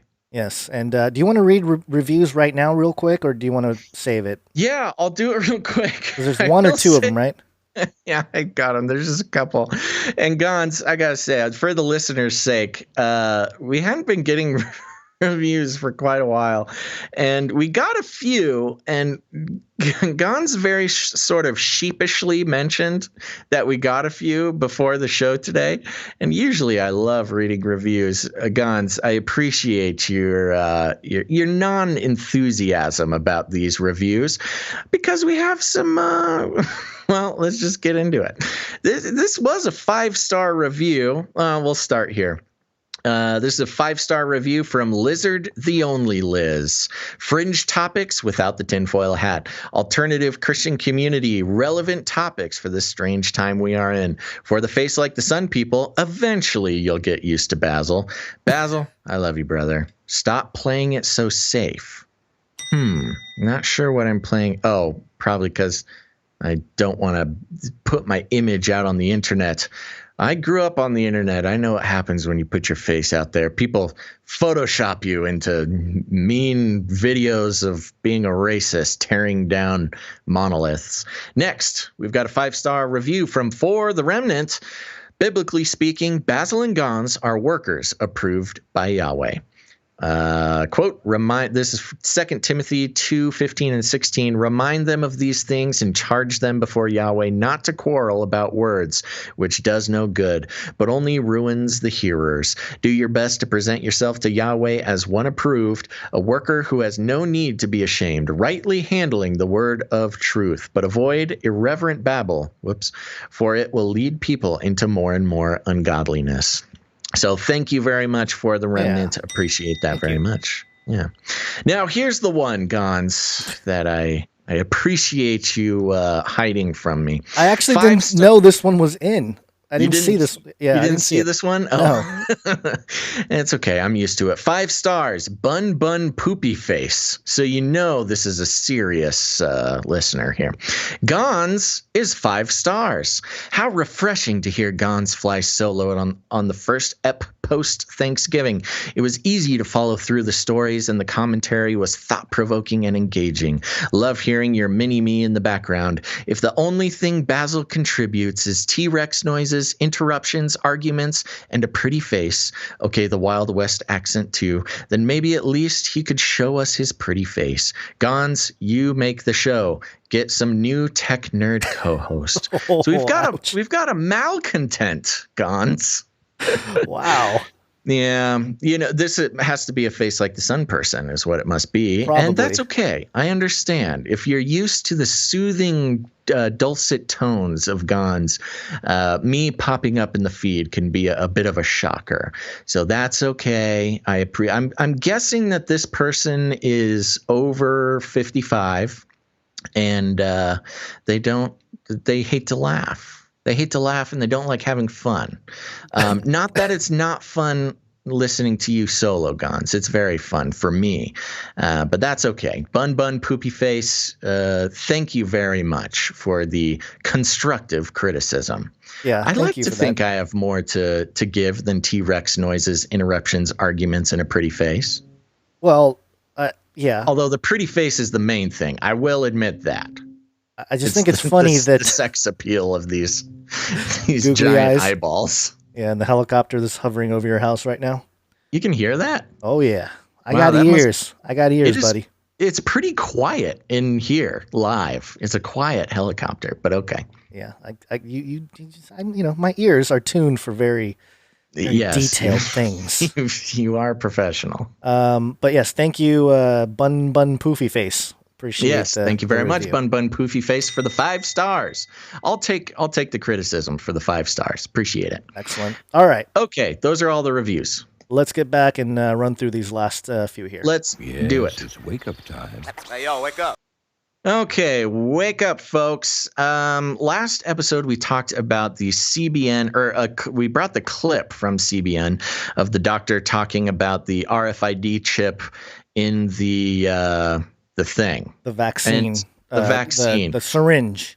Yes, and this was from a long time ago. I hadn't seen this. I had only seen the clip that you played on the show. Mm-hmm. This is from May 5/22. Yeah, it's from May. So this was an old thing. And wanted to look into it because he was making it sound as if, the vaccine was definitely going to have a chip in it, an RFID chip. And it just sounded too perfect. And of course, right here says a radio frequency identification chip may be attached to the container of individual doses of new coronavirus vaccine. Attached to the container. So this is a common practice in supply chains to have RFID chips on containers, including, especially in the medical industry. Most medical devices have RFID chips just for supply chain tracking. So there you go. This guy was not saying that it was going to implant a chip into your body, which, it may or may not implant a chip into your body. But that is not what this guy was saying. And the reason we bring it up is because this was being used as quote unquote evidence that there was a microchip in the vaccine. So just to clear that up for everybody, we mentioned we were going to look into that, and we did.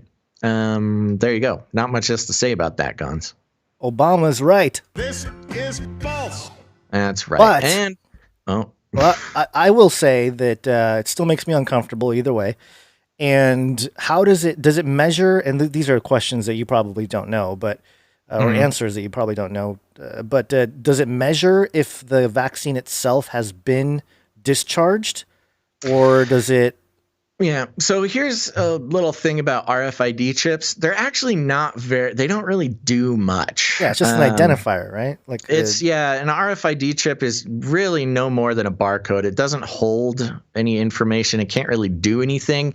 You need to be close to it. It basically can do one thing, and it sends it can be detected by an RFID reader. Most things that are sold in stores have RFID chips, or a magnet strip does a similar thing. Yeah. They're mainly used for supply chain verification, where you will scan the RFID chip of an item when it leaves a distribution center, and then you scan the RFID chip when it arrives at the store, and that is to make sure that it actually arrives. It has a digital, imprint that it has actually arrived somewhere. RFID chips are actually pretty rudimentary devices, and that's because they've been around for so long. I mean, they've been around for decades. They're not very impressive. Now, there are much cooler things as far as, technology, much more complicated and impressive technology that they could put into vaccines to get done some sort of sinister thing. But RFID chips are relatively innocent. The most they can do is give you a set of numbers when you scan them.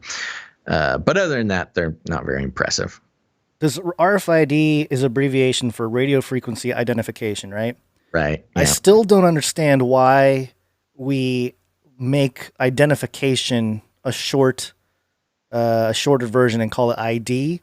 Instead of just I? Instead of just I, because the I stands for identification, or I, and then D stands for dentification. There must be some sort of occult symbolism there. It probably is. There we go. Yeah. We did have, along those lines with the Mark of the Beast, we did want to bring you this story here because it, part of the issue here when we talk about the Mark of the Beast is, and we're trying to take a very careful approach and not call everything that's coming out there the Mark of the Beast, because the prophecies are pretty specific. There's a lot of characters surrounding and circumstances geopolitically. A lot of stuff happens surrounding the issuing of the Mark of the Beast, and part of the problem, though, is that when you criticize the sort of the fringe narrative that a vaccine is the Mark of the Beast, or the quantum dots are the Mark of the Beast, you are automatically labeled either a shill, or you're just asleep. You're asleep. Right. It's the act of debunking a Mark of the Beast. I don't know, candidate. We do a lot more debunking Mark of the Beast than we do sort of propagating, candidates of Mark of the Beast. And, I got a couple of messages, very angry messages, bringing my salvation into question, which that's always is always fun. It's always, the sign of you're dealing with a real Christian. And, we spend a lot of time debunking marks of the beast, not because we think that the idea of the mark of the beast is wrong or ridiculous or something, but it's so important.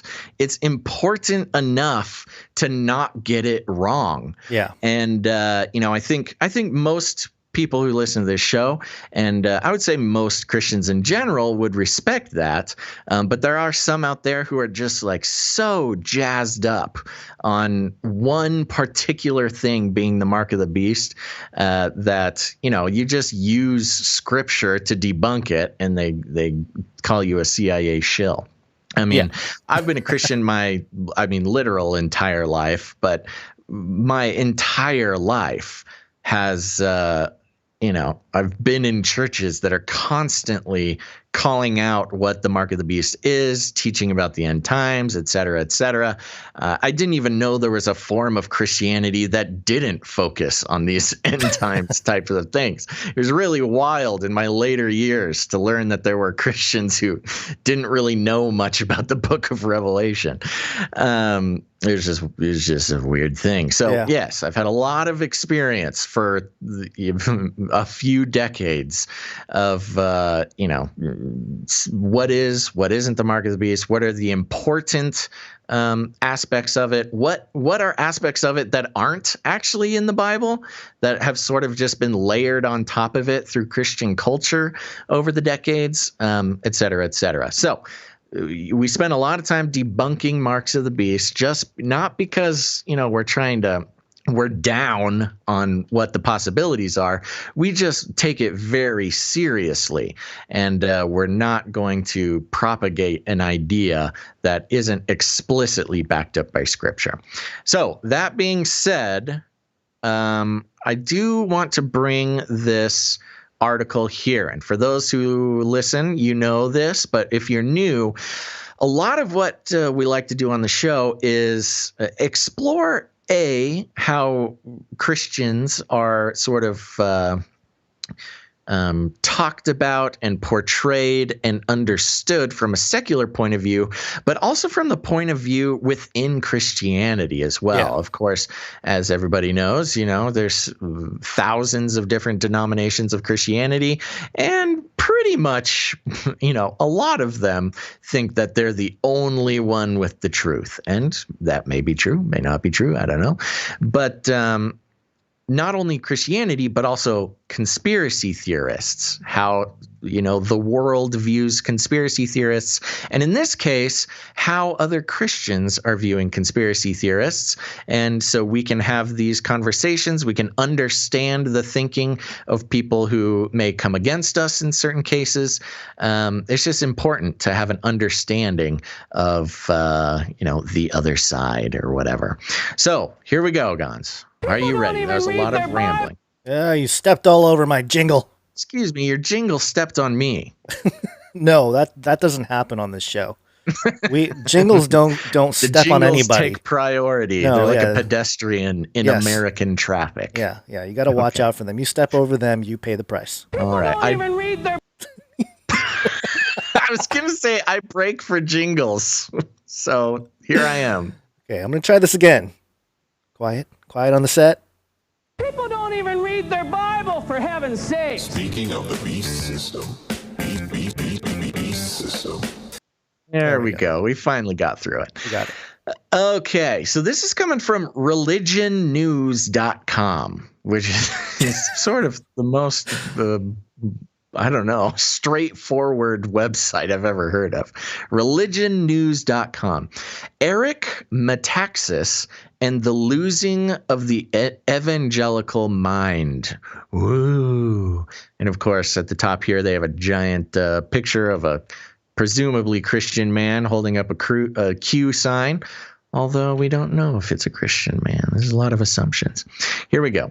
Eric Metaxas, the author of biographies of William Wilberforce and Dietrich Bonhoeffer, has proclaimed that Donald Trump won the 2020 election in a landslide. As a result, Metaxas forecasts many will be imprisoned for attempting to steal the election, an attempt that he calls, quote, the most horrible thing that ever happened in the history of our nation. Thankfully, quote, Jesus is with us in this fight. When a reputed evangelical public intellectual exhibits this behavior, it's worth asking about the state of the evangelical mind. Recent proclamations by other evangelical Christians suggest a propensity to believe conspiracy theories on the origins of COVID-19, nefarious purposes underlying the coming vaccines, the climate change hoax, and Tom Hanks leading a global pedophile ring. Again, a mischaracterization of Pizzagate. Nobody thinks Tom Hanks is leading a global pedophile ring, but that's besides the point. How should Christians committed to thoughtful cultural engagement respond? Is that us, Gons? I think we think we're committed to thoughtful cultural engagement. Sure, yeah. Okay, so this is written to us. Okay, let's just take it from there. Okay. When QAnon followers populate our church pews, how do we avoid losing hope for the Christian principle of integrating faith and reason? I'm not sure what those two things have to do with Q, but okay. Evangelicals' complicated relationship with conspiracy theories is probably not reducible to a single explanation. Oh, that's a really insightful thing to say. I think you're right. But he says. Nuts. But reasons suggest themselves. No, they don't. What? Reasons are not conscious beings. I think what you meant to say, you suggest some reasons. A generation of evangelicals has been influenced by the wildly popular Left Behind series. Guilty. End times novels that used news headlines to fantasize about shady global networks. Yeah, sure. Conspiracy theories may appeal to white evangelicals as a way to make sense of a country that is less like them. Well, okay. Conspiracy theories appeal to non-white evangelicals as well, but let's make sure to bring race into this. Let's see. Let me read that again. Conspiracy theories may appeal to white evangelicals as a way to make sense of a country that is less like them, less white, less rural, less old, and less socially conservative. Wow, making a lot of logical leaps there, author, but okay. In any event, we cannot wait for the sociologists to sort out the root causes before responding to our fellow congregants who have begun the waving Q signs, literally or figuratively. A few basic truths should underlie any strategy. So right here, Gons, I don't know, you just tell me when you want to jump in, okay. But right here is where it starts getting squirrely. Well, continues to get squirrely. Yep. He says we cannot wait for sociologists to sort out the root causes before responding. Okay, so is that what this guy does? He waits for sociologists to tell him how to respond to fellow Christians? Well, I will that's say what he's implying here. Yeah, and he's in good company because I fell a few units short, but I did study sociology in college. That was my major. So there you go. I can give you some insight there, guy. There you go. Okay, we've got an almost sociologist on our hands. But there you go. So apparently this guy waits for soft science sociologists. Social science. It's a soft science. I know. Sociology is not a hard science. No, but okay. I understand that. So we cannot wait for sociologists to tell us how to think about our fellow Christians. First, this will not be a quick fix.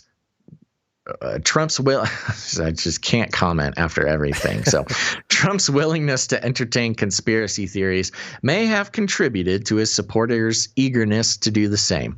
But this problem will not end with the Trump presidency. No kidding. Maybe it didn't start with it either. Yeah. Thank you. This problem won't go away when Trump goes away. No kidding, because it was here. People believed in conspiracy theories way before Trump ever came around. Critical discernment is not a light switch to be turned on and off at will. It's a discipline to be cultivated. Christians who want to pull their fellow believers back from the conspiratorial worldview need to commit for the long haul. Uh-oh. I wonder if there's somebody committing to the long haul to bring us back, Gons. Second, thoughtful Christians need to avoid categorical dismissals of mainstream media sources. Oh, okay. And now we're getting into it. So if you're a thoughtful Christian, you need to believe mainstream narratives, is what he's saying. Or at least don't categorically dismiss them. Sure. Well, I think, yeah, I think that makes sense. Categorically dismissing that's okay. You should bring critical thinking to everything that you read. Including this guy. But notice how his thoughtful Christians, see, we would consider ourselves thoughtful Christians. Would you say? Sure. Yeah. We're trying to bring other thought. People consider us thoughtful Christians as well. I hope so. But, okay. I mean, we do come off as fringy, maybe on first appearance, but certainly you can be fringy and thoughtful. I would say fringy people are thoughtful. I think that's their main quality. You don't become fringy because you're not thoughtful. I guess fringy from the normie view is a little bit edgier, and that would they imply, like this guy, they would imply that they are not thoughtful. Yes. Approaching these types of discussions, but go on. So what he's saying is thoughtful Christians listen to the mainstream news for the most part. Anyways, do many media organizations exhibit a liberal bias? Yes, but there's a difference between bias and an intent to promulgate lies instead of facts. So he's making an assumption that mainstream news does not have an intent to promulgate lies instead of facts. Although I think recent recordings being released by the executives of CNN would make that mean that CNN has an intent to promulgate lies instead of facts. I'm just going from the recordings. That's not conspiracy theory anymore. Yeah. All right. Attacks on reporters as the enemy of the people. That was never a thing. It was all about fake news as the enemy of the people. But okay, if you want to keep promulgating your mainstream. Which, by the way, yeah, he doesn't follow his own standard here. Yeah. But he literally just says how, they don't promulgate lies. There's no intent to promulgate lies. And then he peddles a lie right after the next sentence. He literally misconstrues the reality, the truth, with a narrative that the mainstream picked up about this whole thing and how fake news is the enemy of the people, not the reporters. Right. But attacks on reporters as the enemy of the people and sweeping pronouncements of fake news from high places have led many conservative Christians to replace traditional media sources altogether with YouTube videos and Facebook memes. I can't quite argue with that, but okay. We have rejected potentially biased sources in favor of sources that lack any quality control or editorial process. Oh, I take offense at that, Gons. Oh, come on. Come on, guy. They certainly can't be talking about us. We have quality control and an editorial process. Yeah, we always tell people. Look it up. Look it up. Yeah. No, see, if you do your own research, if you find your own, if you look at the study instead of having Wolf Blitzer read it to you, that's not being very thoughtful. I was trying so hard to think of a news announcer, and all I could think of was Wolf Blitzer. The wolf. Both. This is not a path forward towards accurate understanding of reality. So, just to reiterate, he's saying, don't question reporters, don't call anything fake news, or don't call the mainstream fake news, don't watch YouTube videos, don't get it from Facebook memes, which I think we can all agree, don't get your news from Facebook memes. Yeah. We have rejected potentially biased sources in favor of sources that lack any quality control or editorial process. So yes, he's saying don't do any of those things. You need a more accurate understanding of reality. Just open up. Choo choo. Let the mainstream feed it to you. Third, we need to reclaim God's actual promises. This gets wacky. Conspiracy theories are attractive because they help us feel in control. I will disagree with you, sir. I don't think anybody will say that conspiracy theories make you feel in control. If anything, knowing about how things are really going on makes me feel more out of control than ever. Yeah. Well, at least in terms of how the world is constructed around us, we have less control. That's part of understanding these theories, is learning that in the worldly sense, we don't have the kind of influence on things that are constructed out there. That we have maybe better understanding, but certainly not control. Would you say that we and our listeners, when we learn about conspiracy theories, it makes us realize we have less control and God has more control? Amen. I think that's kind of what I walk away from every one of our shows with. Yeah, that's really the point. It's and we need to reclaim God's actual promises. That is sort of, especially for Christian conspiracy theorists, that's sort of the big thing, is that, hey, yeah, there's all this dark stuff going on, but the whole concept of the gospel, or not the concept, but the gospel shines brighter in the darkness. Exactly. The darker you understand reality is, the brighter the gospel shines. And so I reclaim it. No, that's kind of the main driving force of exposing the enemy, like Ephesians 5:11 talks about. So anyway. Exactly. And I think this next sentence shows a lot about this guy's theology. Okay. Rather than face a randomly occurring virus that is wreaking havoc on our lives, we see a grand battle against the forces of evil. So what he is saying is that he believes that the coronavirus is a randomly occurring virus. And there's no battle against the forces of evil. So this guy has not done any homework.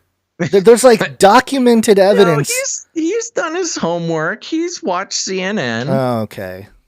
I don't know how much more I can take of this. I know. And we're running out of time too, so we gotta hurry. I'm gonna go fast. Okay. I'm not gonna stop after. It's just hard because every single sentence this guy says shows a complete misunderstanding of conspiracy. I'll just say fringy type Christians, and it shows that he has an entirely mainstream bias where he just wants to fit in. He just wants to fit in with the world. He wants the world to think that he's just like them and just is a nice guy. Anyways, and smart and doesn't believe anything that CNN doesn't tell him. Feeling in control of what's happening in the world was never amongst God's promises. I think we can all agree there. Instead, he promises us himself, which should be all of the assurance we need, even when the world feels completely out of control. Agreed. He has a total misunderstanding of fringy Christians. Fourth, we have to recognize the true stakes when the world sees Christians as gullible, naive, and unwilling to do the hard work of critically evaluating information. We lose credibility on everything. I think by itself, that sentence stands correct, including our assertions about the historical veracity of the Bible. When we post a meme about Dr. Anthony Fauci or Bill Gates plotting to distribute the mark of the beast through a vaccine, our following post about eyewitness testimony regarding the life of Jesus will get the same response as the first. This person is not trustworthy on questions that matter. Okay. I know. Okay. We're just going to move on. Wait. I don't want to move on because. Okay. I thought that was you saying move on. No. No, because he mentions Dr. Fauci and Bill Gates. This is the key point here because, first off, there are clips like this. We're taking things that are genetically modified organisms and we're injecting them in little kids' arms. We just shoot them right into the vein. And we have Dr. Fauci. Now is the time to do what you're told. These are concerning regardless of your faith, really. Yeah, definitely. And sure, we're not, I mean, for you and I, we're not saying this is the mark of the beast that they're throwing out there, but we're also not saying that these things are just trust them because it's not the mark of the beast. Therefore, it's fine. It's fine. It's all in the up and up. And that's part of the problem here and why we got to, we always talk about the narrow path of truth here, but really that's the point because this guy and a lot of people that are in the mainstream commenting about these things, they're not able to see the nuance here. They're not able to say, okay, there's some concern they don't here. Want to. I guess they don't want to because there's no, I don't know, there's no clicks and nuance apparently as we know from our 400 viewers right now, which is still a lot. I really appreciate everybody watching. But, the streams that suggest that they know for a fact what the mark of the beast is, you're going to get a lot more clicks. You're going to get a lot more views. And, I guess some folks care more about that than trying to actually be responsible with what they talk about in terms of the news. Well, I think what you're bringing up is a good point, which is I think that people... this guy is describing someone. I think someone is kind of like what he's saying. Oh, yeah, but there's it is a lot. Certainly not even near a majority. I mean, is a drastic minority, at least in my experience, of the fringy type folk. Now, maybe we're just lucky and we attract the critical thinking people. We always, the problem with us is we deal with a lot of nuance and subtlety and we don't jump on a lot of alarmism bandwagons. I mean, not that we never do that, but we try not to. We try to be critical about the things that we jump into. And so he may be describing a certain population. I think this certain population is significantly smaller than he's than he's letting on. Yeah. But anyways, let's get out there. Let's keep moving. But yeah. And also, he said something about the eyewitness testimony regarding the life of Jesus, as if like, I don't know, we're time traveling and witnessing the life of Jesus, or is he? Oh, we're talking about the current divine life of Jesus, maybe. Anyways, moving on. Our minds are a gift from God. Like all good gifts, we are called to steward them wisely. As conspiracy theories infiltrate the church and compromise its witness, we can't just roll our eyes as though we're accommodating an embarrassing uncle who drops by for a holiday dinners. The gospel speaks to the heart and the mind. If wild conspiracy theories find fertile ground amongst Christians, we shouldn't just be scandalized. We should be motivated to reclaim the intellectual rigor of our faith. I would say that some of the people we deal with, Gons, have much more intellectual rigor than the normal sort of wishy-washy Christian that just wants the world to like them and not think that they're crazy. Yeah. So anyways, there you go. That is from who even wrote this? This was an opinion piece from Robert K. Vischer. He's the dean of the University of St. Thomas Law School in Minneapolis, and the views expressed in his commentary do not necessarily reflect those of the University or Religion News Service. So there you go. Robert K. Vischer. Yep. All right, let's move on. Okay. Well, I think we got to wrap because we have our guest waiting. So yeah. Well, let's talk about that now. Okay. So we have right after this, we are going to do a Canary Cry radio episode. For those who don't know, we have another show called Canary Cry Radio, which is more of an interview style show with lots of very smart people, people with intellectual rigor. And today we will be having an interview with Jay Dyer. And Gons, tell us about him. Well, this is actually going to be more of a discussion, not so much an interview. Ah, okay. Because the topic of Bitcoin has been making the rounds a lot recently with just the price going up and everything. So we thought it was a good idea to jump on and actually stream and talk about it. And so we will be doing that with Jay Dyer. We're going to do Fiat on Fire, Bible, Bitcoin in the Bunker. And we'll discuss Bitcoin, the pros, the cons, the concerns. We'll try to address some of that. And it'll just be an open discussion between myself, Basil, and Jay Dyer. And so he's waiting in the wings here. So we got to wrap it up, and I got to take a potty break before we keep going. So we got to really wrap this up. All right, so that's what we're going to do. We will finish up the show here. We'll end the stream, but don't go anywhere because we got another great, hour and a half or so after this. But thank you so much for listening to this episode of Canary Cry News Talk. Before we go, Dento Bean, no, it's not behind a paywall. We're just going to end this stream. We're going to start a new stream, so we'll be live. Oh, yeah, no, it'll just be right here. Just don't move. Don't go anywhere. Well, you might have to go. We're going to end this stream, so it'll be a different video, technically. But oh, my gosh. Am I being too technical? No, you're fine. Click on next video. Okay, so you're going to want to go up to your Tools tab. Our next show is on Monday, which is December 7th, sometime between noon and 3 p.m. Pacific Standard Time. That'll be the next Canary Cry News Talk show, so make sure to tune in on Monday. A big old thanks to our one financial producer. That's Carter O. Thank you for saving our skins. But also, thank you to Objectivity Cave. Thank you to Allie, Grace, and Mark for the artwork. And thank you, dear listener, for being here for today's show. Now, here's the thing, folks. You can still become a producer of Canary Cry News Talk. Head to canarycrynewstalk.com/support. Please, please, please consider becoming a producer. It is a rebellion. It is an extreme rebellion against the theology of this world where advertising rules. Not here, baby. No corporate money, no advertising, no brand safety. So watch out, brands. We're coming for you. But you can also head to patreon.com/CCNT. And for those of you who come on, be producers, we'll be thanking you in the next show. So make sure to do that. Thank you to everybody who left reviews. If you haven't done it yet, go leave a review. It's about time somebody leave a review about just how awesome I am. I just need to pick me up after this last one. But I thank him anyways for his 5 stars.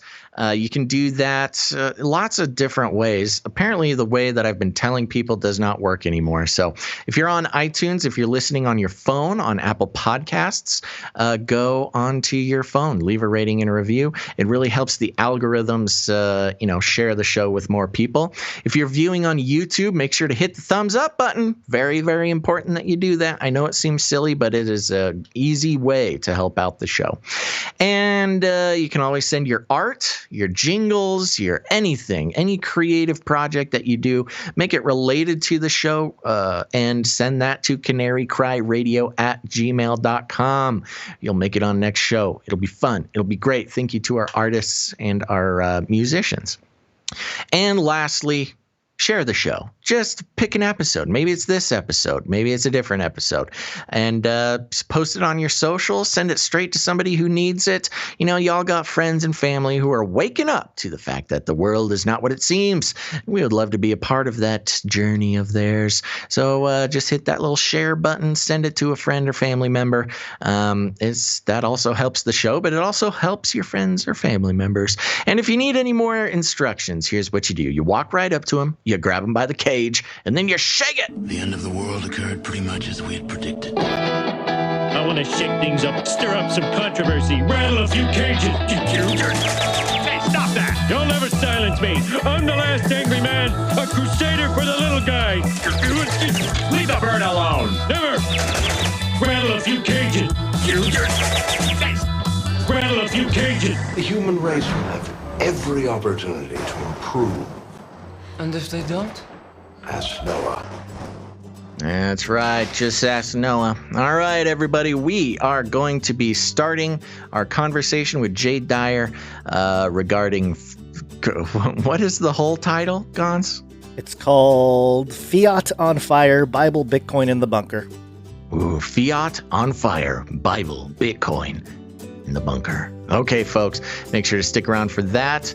Make sure to subscribe to the podcast feed on your favorite podcast player, not just to Canary Cry News Talk, but also to Canary Cry Radio. All just so many hours of things for you to listen to. Oh, you know what we didn't do? We didn't thank the guy with the Spotify thing. Oh, yeah. We'll save it for the next one. What is that guy's name? Okay, we'll save it for next time. That was fun. Okay. All right, everybody. Thanks for tuning in. Remember, we'll be back on December 7th. That's Monday, sometime between noon and 3 p.m. Pacific Standard Time. Put it on your calendar. Turn on notifications. And one more time, Gons, any last words? Nope. That's it. Okay. Thank you for listening, watching.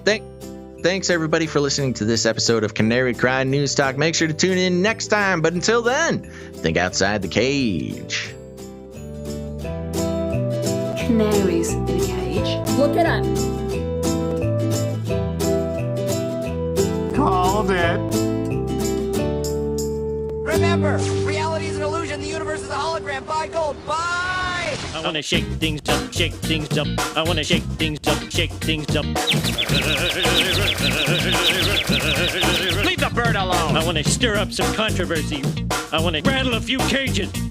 I'm the last angry man. You'll never silence me. I'm the last angry man. I'm the last angry man. You'll never silence me. I'm the last angry man. A crusader for the little guy.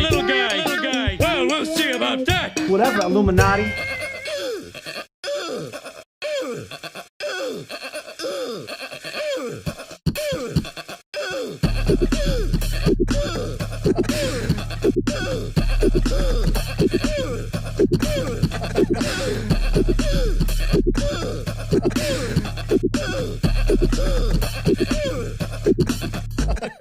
Fun fact, I believe it was another fun fact.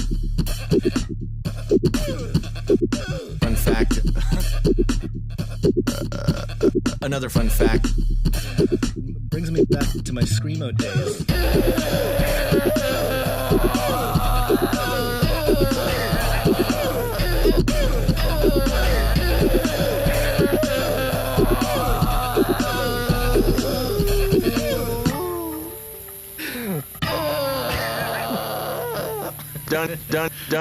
Don't even get me started on bidets, man. Bidets, man. Bidets, man. I'm telling you, you were living the life, man. Bidets, man.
In the future, humans will be confined in a people's zoo. People, I'll keep you safe and warm.